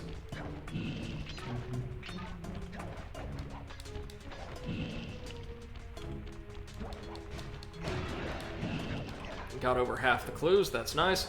Now we'll just need to waddle our barrel past the flame-spouting furnaces, and we'll be able to ascend once again. The barrel itself is indestructible, if I recall. Not to say that we can't take damage from the flame, because of course we can.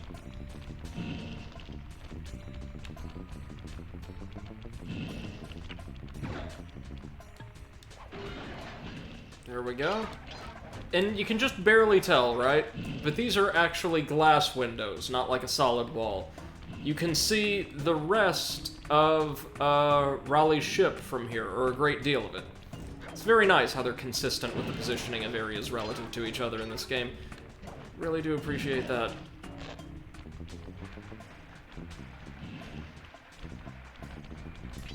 There's our vault. But of course, before we access it, we've got to grab the rest of the clues. Now, you may notice, we maxed out our coin counter again, but we've already got 2 lucky charms. So instead, what we earned is an extra life. Very, very handy. Let's get rid of the spotlights. There we go.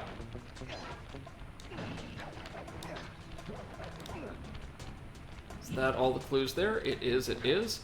Ah, now we've got to be careful here, because we can't walk our barrel through the very flimsy barricade of books here, for whatever reason.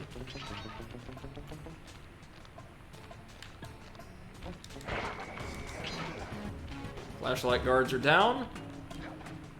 Now, of course, if we weren't going for all of these wonderful clues and upgrades, powering through these stages would take no time at all. Where's the fun in that? Now, you may notice here, there's a vault back there, meaning this is a concealed passageway. Ooh. Zeph, did you discover all the clues and secret moves when you played through Sly 1? Or do you recall? Nope. Okay, so I'll be able to show you some new stuff even in this title. First things first, before we come waddling through with our barrel, we probably want to take out the alarm. Friggin' flies again. It's that time of year. Like, flies and gnats every time you open the door. At least one gets in, you know what I mean? Yep.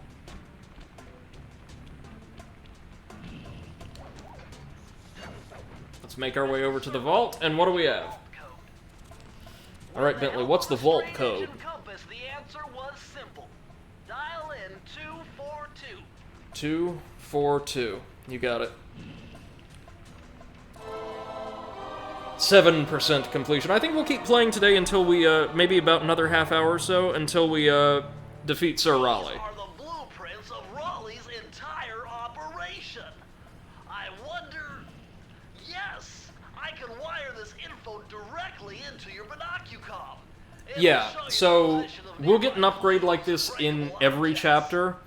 It's not a page of the Raccoonus, but it does allow us, in first-person view, to see clues and any destructible objects highlighted in, I want to say, green and red, respectively. Let's see. Yep. Now let's just waddle ourselves on over. And the bass line that accompanies Sly's footsteps anytime he's sneaking is just truly iconic.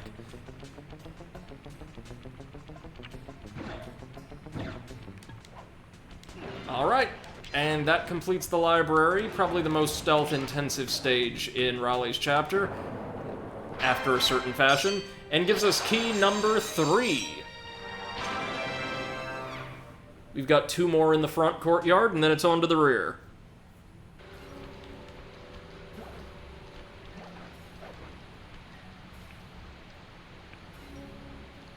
I believe this is another boiler room stage. Yeah, into the machine.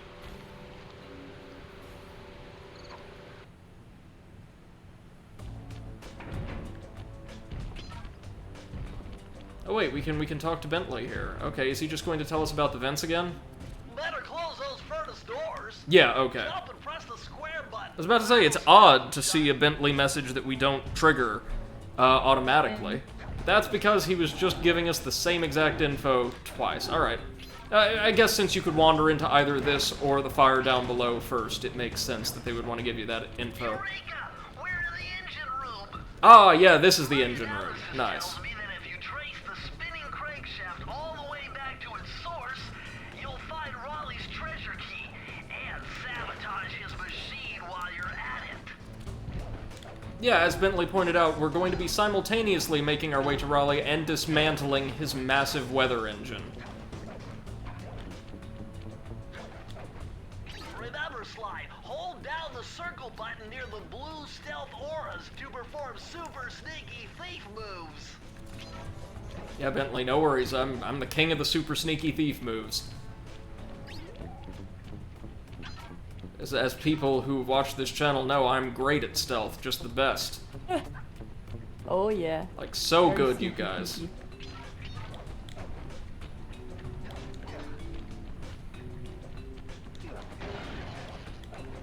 Oh, destroying things with the cane always feels so good.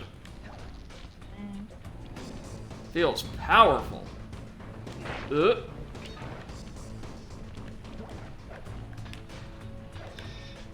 Here, we definitely want to make sure we land on each of these vents and smash the clues that are being dangled overhead, because we can't come back up later.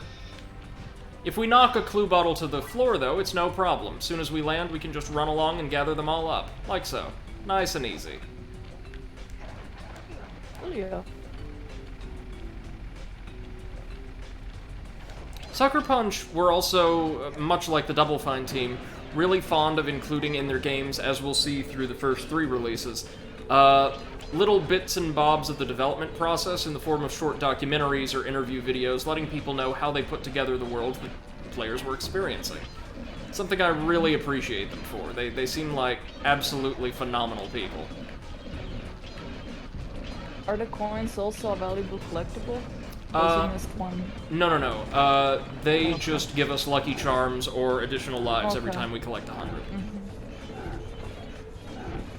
Thank you for pointing that out, though. Oh crap, it's midnight. I should go to bed, because I have meetings early in the morning. Oh, alright. Well, thanks for joining us, though, guys. Thanks for showing Appreciate me you as Sly always. again. Like, Of it's been course. so long. I will make sure to be Alright. streaming only at times that you can attend, though, for Sly 2 onward. Oh yes. Looking forward to that. Okay, talk to you tomorrow. Alright, good night, Bye. guys. Thanks for joining us. Oh, of course.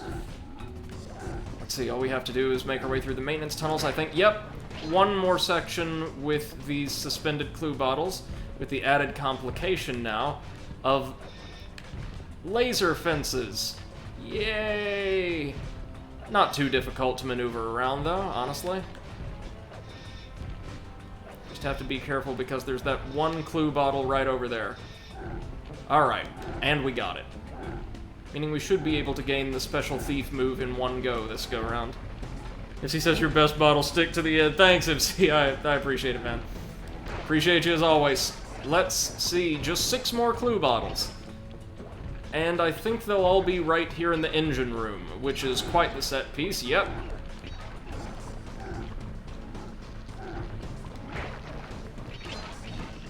Do we have...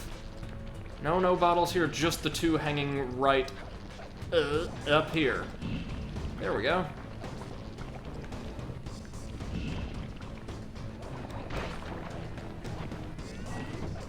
one single clue bottle over here near this roiling magma, which honestly, for like 2001, 2002, these textures don't look awful. I know they were remastered. I know the game was remastered, but even still, the original textures do not look bad at all. Now, I believe the vault's right here. What's on the other side of this, though? Did we miss a bottle or two?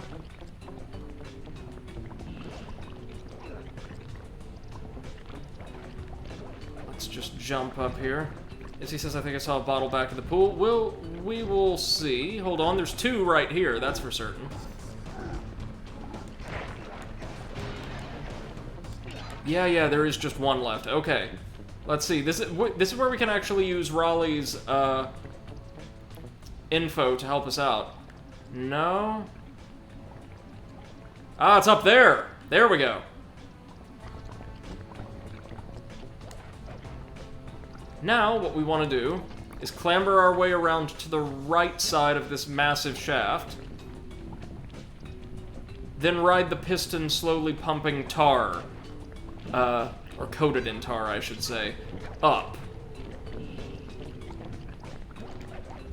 From there, we'll be able to hang off of a life preserver, ride higher on this mechanism, and probably want to wait until after we've destroyed the apparatus by riding this large decorative skull into it. There we go. To clamber our way back across and grab our last clue bottle. There we go. Easy peasy. These will get harder, of course. I can't believe I pieced this one together. Try 227. 227. On it. Now again, not every upgrade is going to be as useful as the three we got off the bat. Some of them are just little novelties. Outstanding! Another page from the Phoebius Raccoonus. This one features Dev Cooperenda's slow-motion jumps. He used this to get by all kinds of airborne threats. Hit the triangle button while in the air to slow down time. This one is almost entirely aesthetic. It's like just a fun little unlockable. Only in midair, see? We could just go into bullet time. It's cute. MC says, notice how you had some interaction on the static animation object. Nowadays it would just auto-open, because streamlining. Yeah, and it gives... I appreciate it here, because it gives the opportunity for a little more character interaction. It's not much, but you get some additional dialogue from Bentley, which is appreciated. If it were just entering little combinations that are written out for you, I don't think I would enjoy it as much, but yeah, here they're not bad. Don't get used to seeing vaults like this, though, certainly not so ubiquitously. They and clue bottles only feature really heavily in the first game, though they do also appear in a diminished capacity in the second and fourth games. But that's because those games handle abilities and the acquisition thereof very differently from this one. And we've made it into Raleigh's engine. Key number 4. Yeah, MC says it's all about presentation. Right, absolutely. And I think the reduced number of vaults in the second and fourth game, and their complete and total absence in the third, are justified by the way they handle abilities and character development. Okay, so what we want to do is now head into Raleigh's museum to acquire the last treasure key here. High Class Heist is a beautiful stage, and contains a lot of unique objects we're not going to see anywhere else in the game. This is Raleigh's museum, and if we shatter all of the goodies around here, we will be swimming in extra lives and coins. Tighter security. You're gonna have to be extra sneaky to get the treasure key here. This is probably the most standard platforming stage in the chapter, with an emphasis on lasers and spotlights, of course. And it's really, really fun. It's, I would argue, probably the best stage in Chapter 1, but that's just me.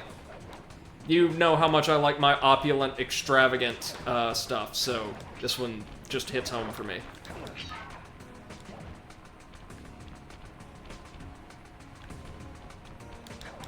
frog-shaped suits of armor. That's adorable. Oh, we're about to make it to one of the main show floors.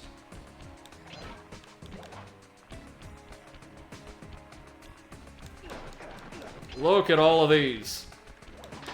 MC says, reminds me of the heist a bit. Yeah, this entire series is all about increasingly elaborate heists, informed by the aesthetics of, like, classic television and film. So what we want to do here is obviously dodge the eye lasers, which are going to be tracking us constantly, and make our way to the alarm. Once we shatter it, we have free reign to explore this area. And as you'll see, treasure key's right over there, but we're not going to go for it quite yet. Oh, no. Because you see, most of the clue bottles here are actually scattered around this one little area. Oh, definitely don't want to fall in the water. That would be nasty. MC says, a game where you would plan everything in order to get as much loot as possible, then execute the plan and watch it unfold. Buy vehicles and equipment. Oh, to, like, be able to tackle even more complex heists, I imagine. Yeah, that sounds like fun.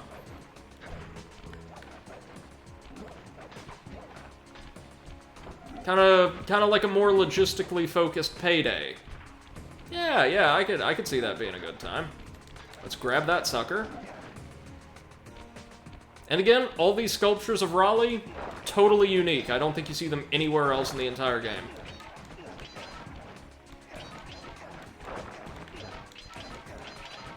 We'll just keep on racking up the extra lives, because God knows we might need them. Oh, I see. Thank you, Seth. I know we didn't change it in the description. I assumed it wasn't a big deal since we weren't going to play much Sly, but thank you for taking care of that all the same. Good night. See you tomorrow for more Banjo-Tooie, which we're really enjoying. There we go. Over half of the stage's clue bottles already. And 4 more await in these vaults. I never noticed when I was a kid that all of these, or many of these stages actually have windows. I thought those were just solid walls with, ornaments. But no. And she says it was not changed. What is the exact title? I think it's just like PS2 Platformer Spectacular Psychonauts / Sly Cooper.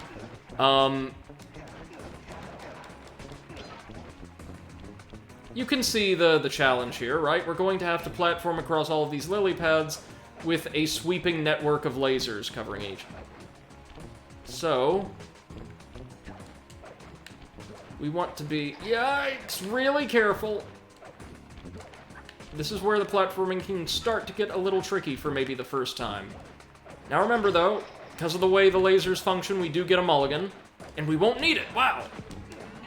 MC says, Sly Cooper in the Thievius Raccoonus game it is. Alright man, thank you very much.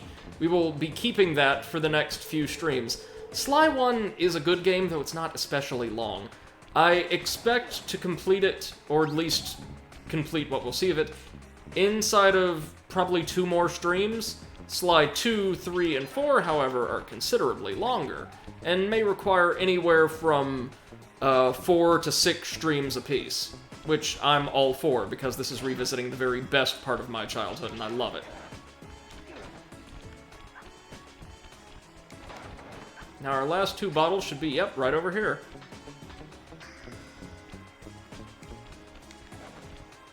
Now let's get back carefully to the vault. It bears mentioning that Sly controls exceedingly well. He feels nice, weighty, and responsive. There's no floatiness in these controls in the least. And he says, so this is the prototype game. Prototype and also completely distinct in its gameplay formula. The basic controls for Sly will largely be retained throughout the following titles, but they play entirely differently. The gameplay loop is completely different, and if you're not familiar with the series, you'll be surprised to see they have a lot closer ties to something else. Something we've talked about on this channel before in a very critical sense. And for my case, that's because I feel like Sly Cooper does what that other series does, or tries to do, a lot better and a lot earlier. And you'll see exactly what I mean as we dive into Sly 2 in particular. Sly 2 and 3, especially given the time they were released, are very, very interesting to me. Because they do a number of things very well that it seems like the AAA game dev world at large completely forgot about for upwards of a decade. And Sly 4, of course, does just as well.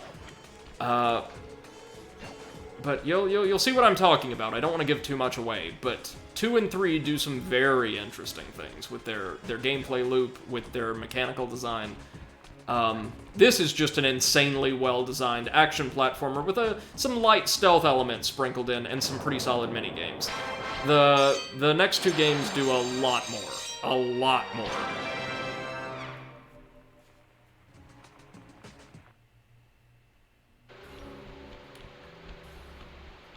And if it says anything about the way this game handles theming, Raleigh's chapter is probably the blandest and my least favorite out of a lot of them. The 5th chapter aside, but the 5th chapter is special. It's very good for what it is, but it doesn't play like the rest.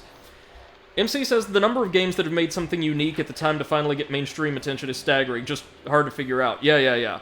Absolutely. Oh, and like that, we destroyed the generator and have access to the back half of Raleigh's camp. Which has, I want to say, only... No, 3 more stages for us to access. All my calculations led me to believe you had failed to knock out that generator. Never was good at math. Well, here's a real test for you. I found a way up to Raleigh's hideout, but unfortunately, it is doomed to failure. You're not gonna tell me I have to shoot myself out of that cannon. I'm afraid that's the only way. Now you're talking. Yes, we're going to shoot ourselves through the plexiglass at the front of the blimp. It's amazing. You had to steal all 7 of Raleigh's treasure Oh wait, no. keys. Are there just 2 stages here? You show me those. Oh, there are. What's it's? You mean my Okay. holographic markers? Yeah. And I'll swipe whatever it takes to get shot out of that cannon. And one of them will take us no time at all to earn. Because this courtyard is home to our first mini-game stage. Each world from here on out will have a couple of mini-game stages that we can complete to earn treasure keys. And most of the games are a lot of fun, actually. This one, up ahead, in that little submersible vehicle, is a very simple twin-stick shooter. Not complex in the least, but it introduces us to a control scheme we'll be using later on, and is a perfectly solid introduction in that regards as well. Now, as you can see in the lower right-hand corner, all minigame stages will only yield a treasure key. We'll never be able to earn vaults or complete time trials therein, for a reason. MC says, it's amusing that this shares some elements with Beyond Good and Evil, but it seems to have less natural moves. Beyond Good and Evil is slower on the motion. Oh yeah, this series is stylized as all get out. But you're absolutely right. The games do have some... Especially when I look at this chapter. This chapter reminds me of a lot of the visuals used for Hillis. The color palette especially. Some similarities there. But now we're just straight up in a twin-stick shooter.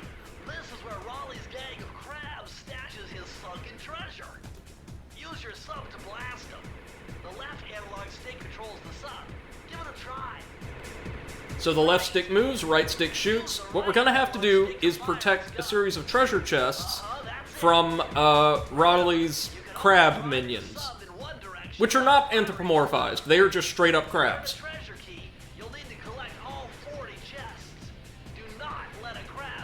We have to blast the chests apart before they can drag them away.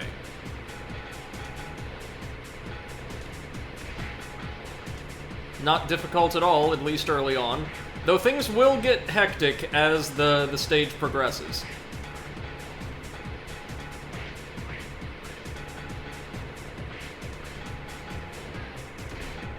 Generally, the Sly series does minigames far better than the other, like, PlayStation-era action platformers we've covered, like Spyro do. Generally. There's a couple duds here and there, but most of them, at the very worst, are passable. Fortunately, the crabs can't take any of our high-powered fire at all, but somehow these old treasure chests can. They're falling from places, I assume. It's never really explained, nor does it matter. Now, if a crab happens to make it back to one of their hatches with a treasure chest, and we shoot them just as they're about to phase out, we will actually instantly destroy the chest. Which isn't exactly handy, but interesting trivia, I suppose.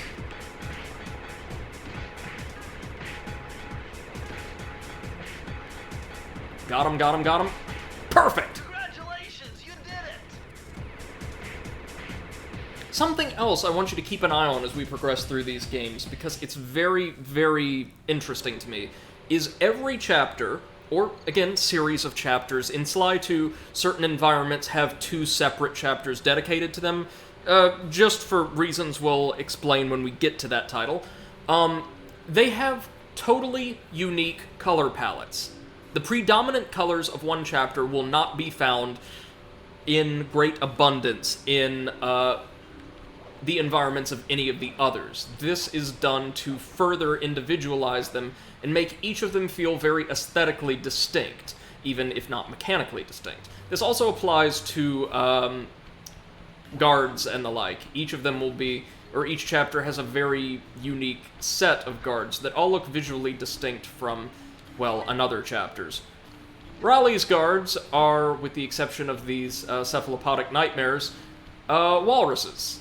And other Fiendish Five members will have distinct themes to their cadres of guards, whom they employ. Alright, on to the last proper stage of Tide of Terror, the Gunboat Graveyard. This one involves platforming across a bunch of shipwrecks, and oddly enough, like World War II era fighter craft.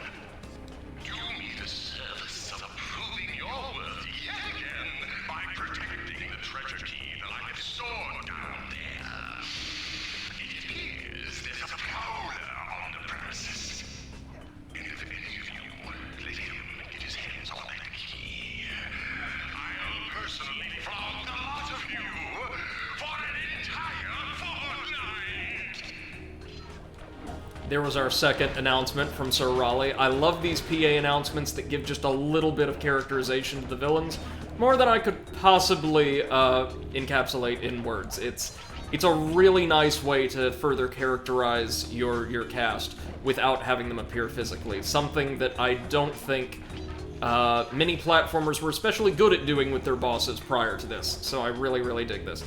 MCS, ever watched Megamind? I have not, no. I don't watch a lot of animated films, actually. I've heard good things, though, so I'll be sure to check it out. We definitely want to explore this, this downed plane, because... because clue bottles. But in order to access the clue bottles, we will first need to shatter the alarm. Ooh, look at this tube filled with something freaky. We collect everything on this wreck.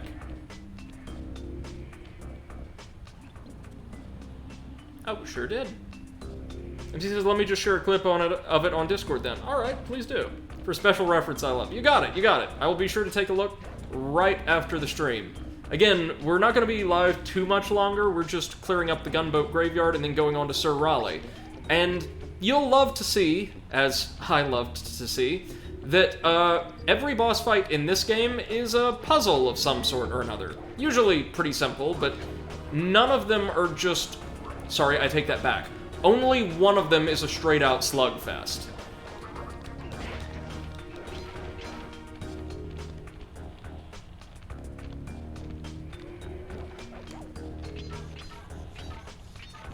Again, even though the game's stealth elements aren't especially deep, like I'm talking on a Deus Ex level, right? The light stealth elements are integrated really, really well, I think, and the devs did a wonderful job of creating the atmosphere of a stealth game or an espionage film, right? The feel of one. And that, to me, is just as important, if not more so, than the mechanics when it comes to conveying the nature of an experience to your players. Again, I'm biased because these are some of my favorite games from childhood, well, I think they're some of my favorites for a good reason. Yeah, this is all really well-made stuff.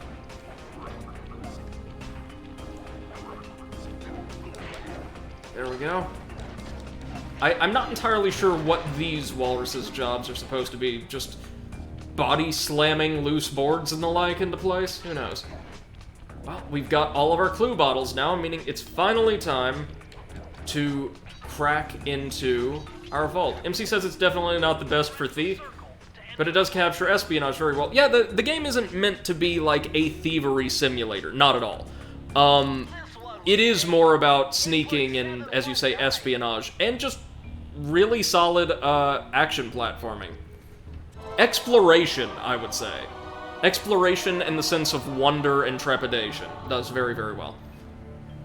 Oh, you're lucky, Sly. This page features Karen Cooper-Giwa's coin magnet technique. All she had to do was stand near money, and it would magically jump into her purse.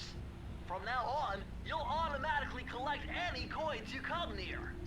That's actually very useful. MC says exploration is better in Thief because of the level design. Well, again, they're in a totally separate camp, though. They're two very different types of game.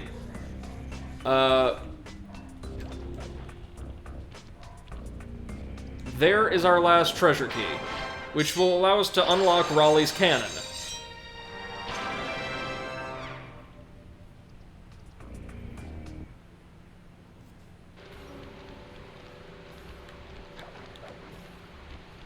And for the first boss in, like, a kind of bright, colorful action platformer, which I love, remember, Sir Raleigh, when I was a kid, I actually found to be one of the hardest bosses in the game.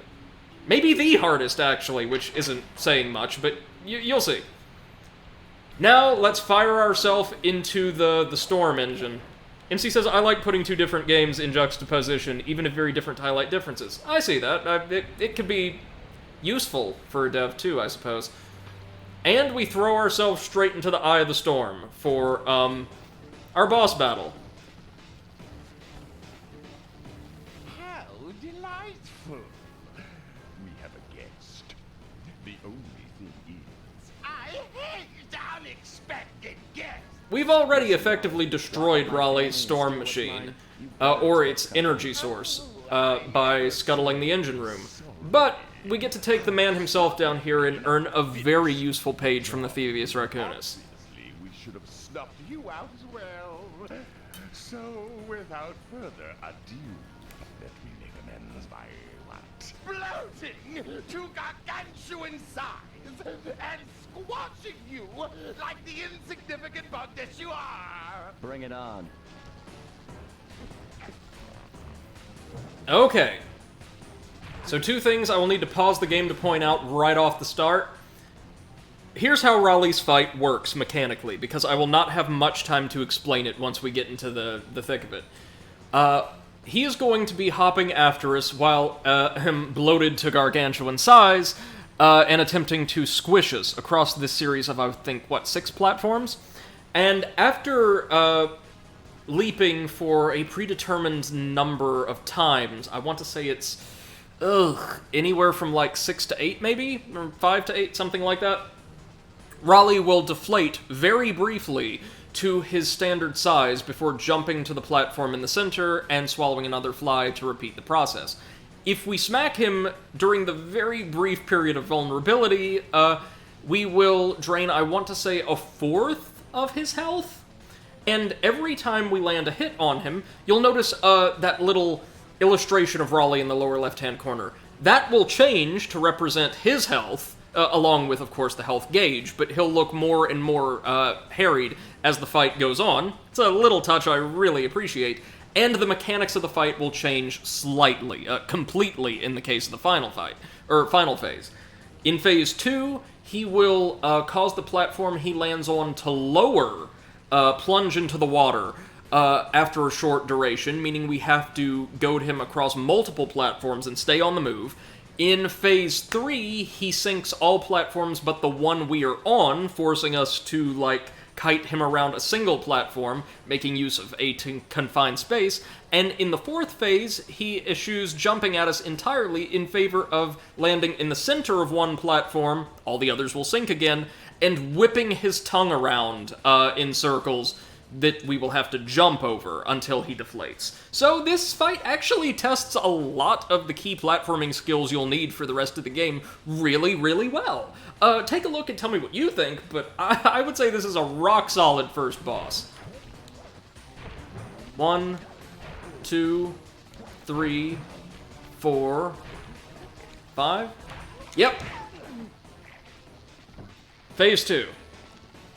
Oh no, now he sinks all platforms but one. I got phase 2 and 3 confused. My bad.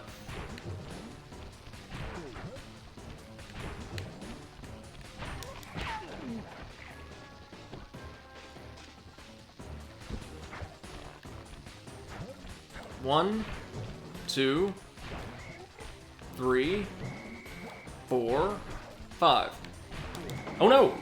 6! My bad! My bad! Oh, no, no, no! Whoops. That's alright, that's alright. We've got this. 1, 2, 3, 4, 5. Oh, it's 5 platforms this time, not 5 leaps. Okay. Okay. It's been a few years, I'm good. 1, 2, 3, 4, 5.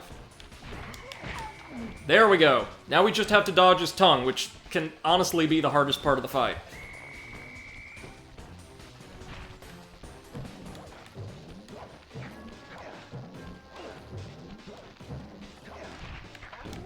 And he's down. You've beaten me. Well, gloat all you want, Sly Cooper. You're no match for Mugshot, my villainous cohort. Oh, Mugshot's amazing. And yeah, we're heading to like a boomtown in like dusty desert Utah for chapter 2. And it's great. Raleigh's section of the Thievius Raccoonus held detailed instructions on how to perform my ancestor Ryoichi Cooper's... Yeah, MC says, oh no, not Utah. They just didn't want to go for Nevada. That's all. Thickly fortified castles of feudal Japan. Finding a way off Raleigh's boat got a little tricky with the untimely arrival of Inspector Fox, who, failing to find me, busted Raleigh and his crew. Isle of Wrath to be renamed Isle of Nice. Boats found their way back onto the ocean, and the mystery of the Welsh Triangle faded. So yeah, Raleigh was using his storm machine to cause nearby, or any ships that passed his isle, to just wreck themselves on its shores, so that he could conduct piracy without having to actually, you know, do anything. Map up on the wall. You can use it to warp directly to any levels you've already visited. And yeah, after completing a mission, or after completing a chapter, we will get a variety of lovely tchotchkes, actual elements from that chapter, to be placed on display here in the van. And with that, our first chapter of oh so many in the Sly Cooper collection is brought to a close. Join me next time, however, on Sunday, I believe, for a romp through Mesa City, in our second episode, Sunset Snake Eyes, where we'll be taking on a vicious canine gangster in a ruined casino that still has all the glitz and glamour one would expect. It's absolutely phenomenal. Thank you, MC. Thank you very much. Hope you all have a wonderful rest of your day. Hopefully next time we'll be able to delve even deeper. Oh, I'm so glad that so many wonderful folks, quite a handful of you dropping in and out throughout the day, were able to join me through for a romp through, well, my childhood. When I think of my childhood, I think of, like, this series, and I think of Kingdom Hearts. So this is really special to me. I hope you guys can, if not gush over them as much as I have, at least appreciate these games as well. It's an honor to be able to bring them to you. Next time around, we'll be able to take on at least 2 more chapters, hopefully a bit more. We will see you later this week. Please feel free to join us at 1 p.m. Central American Time, or 8 p.m. Central European Time for Ceph's stream tomorrow as we delve deeper on into Banjo-Tooie. Thank you so much and have a wonderful rest of your day. Bye-bye.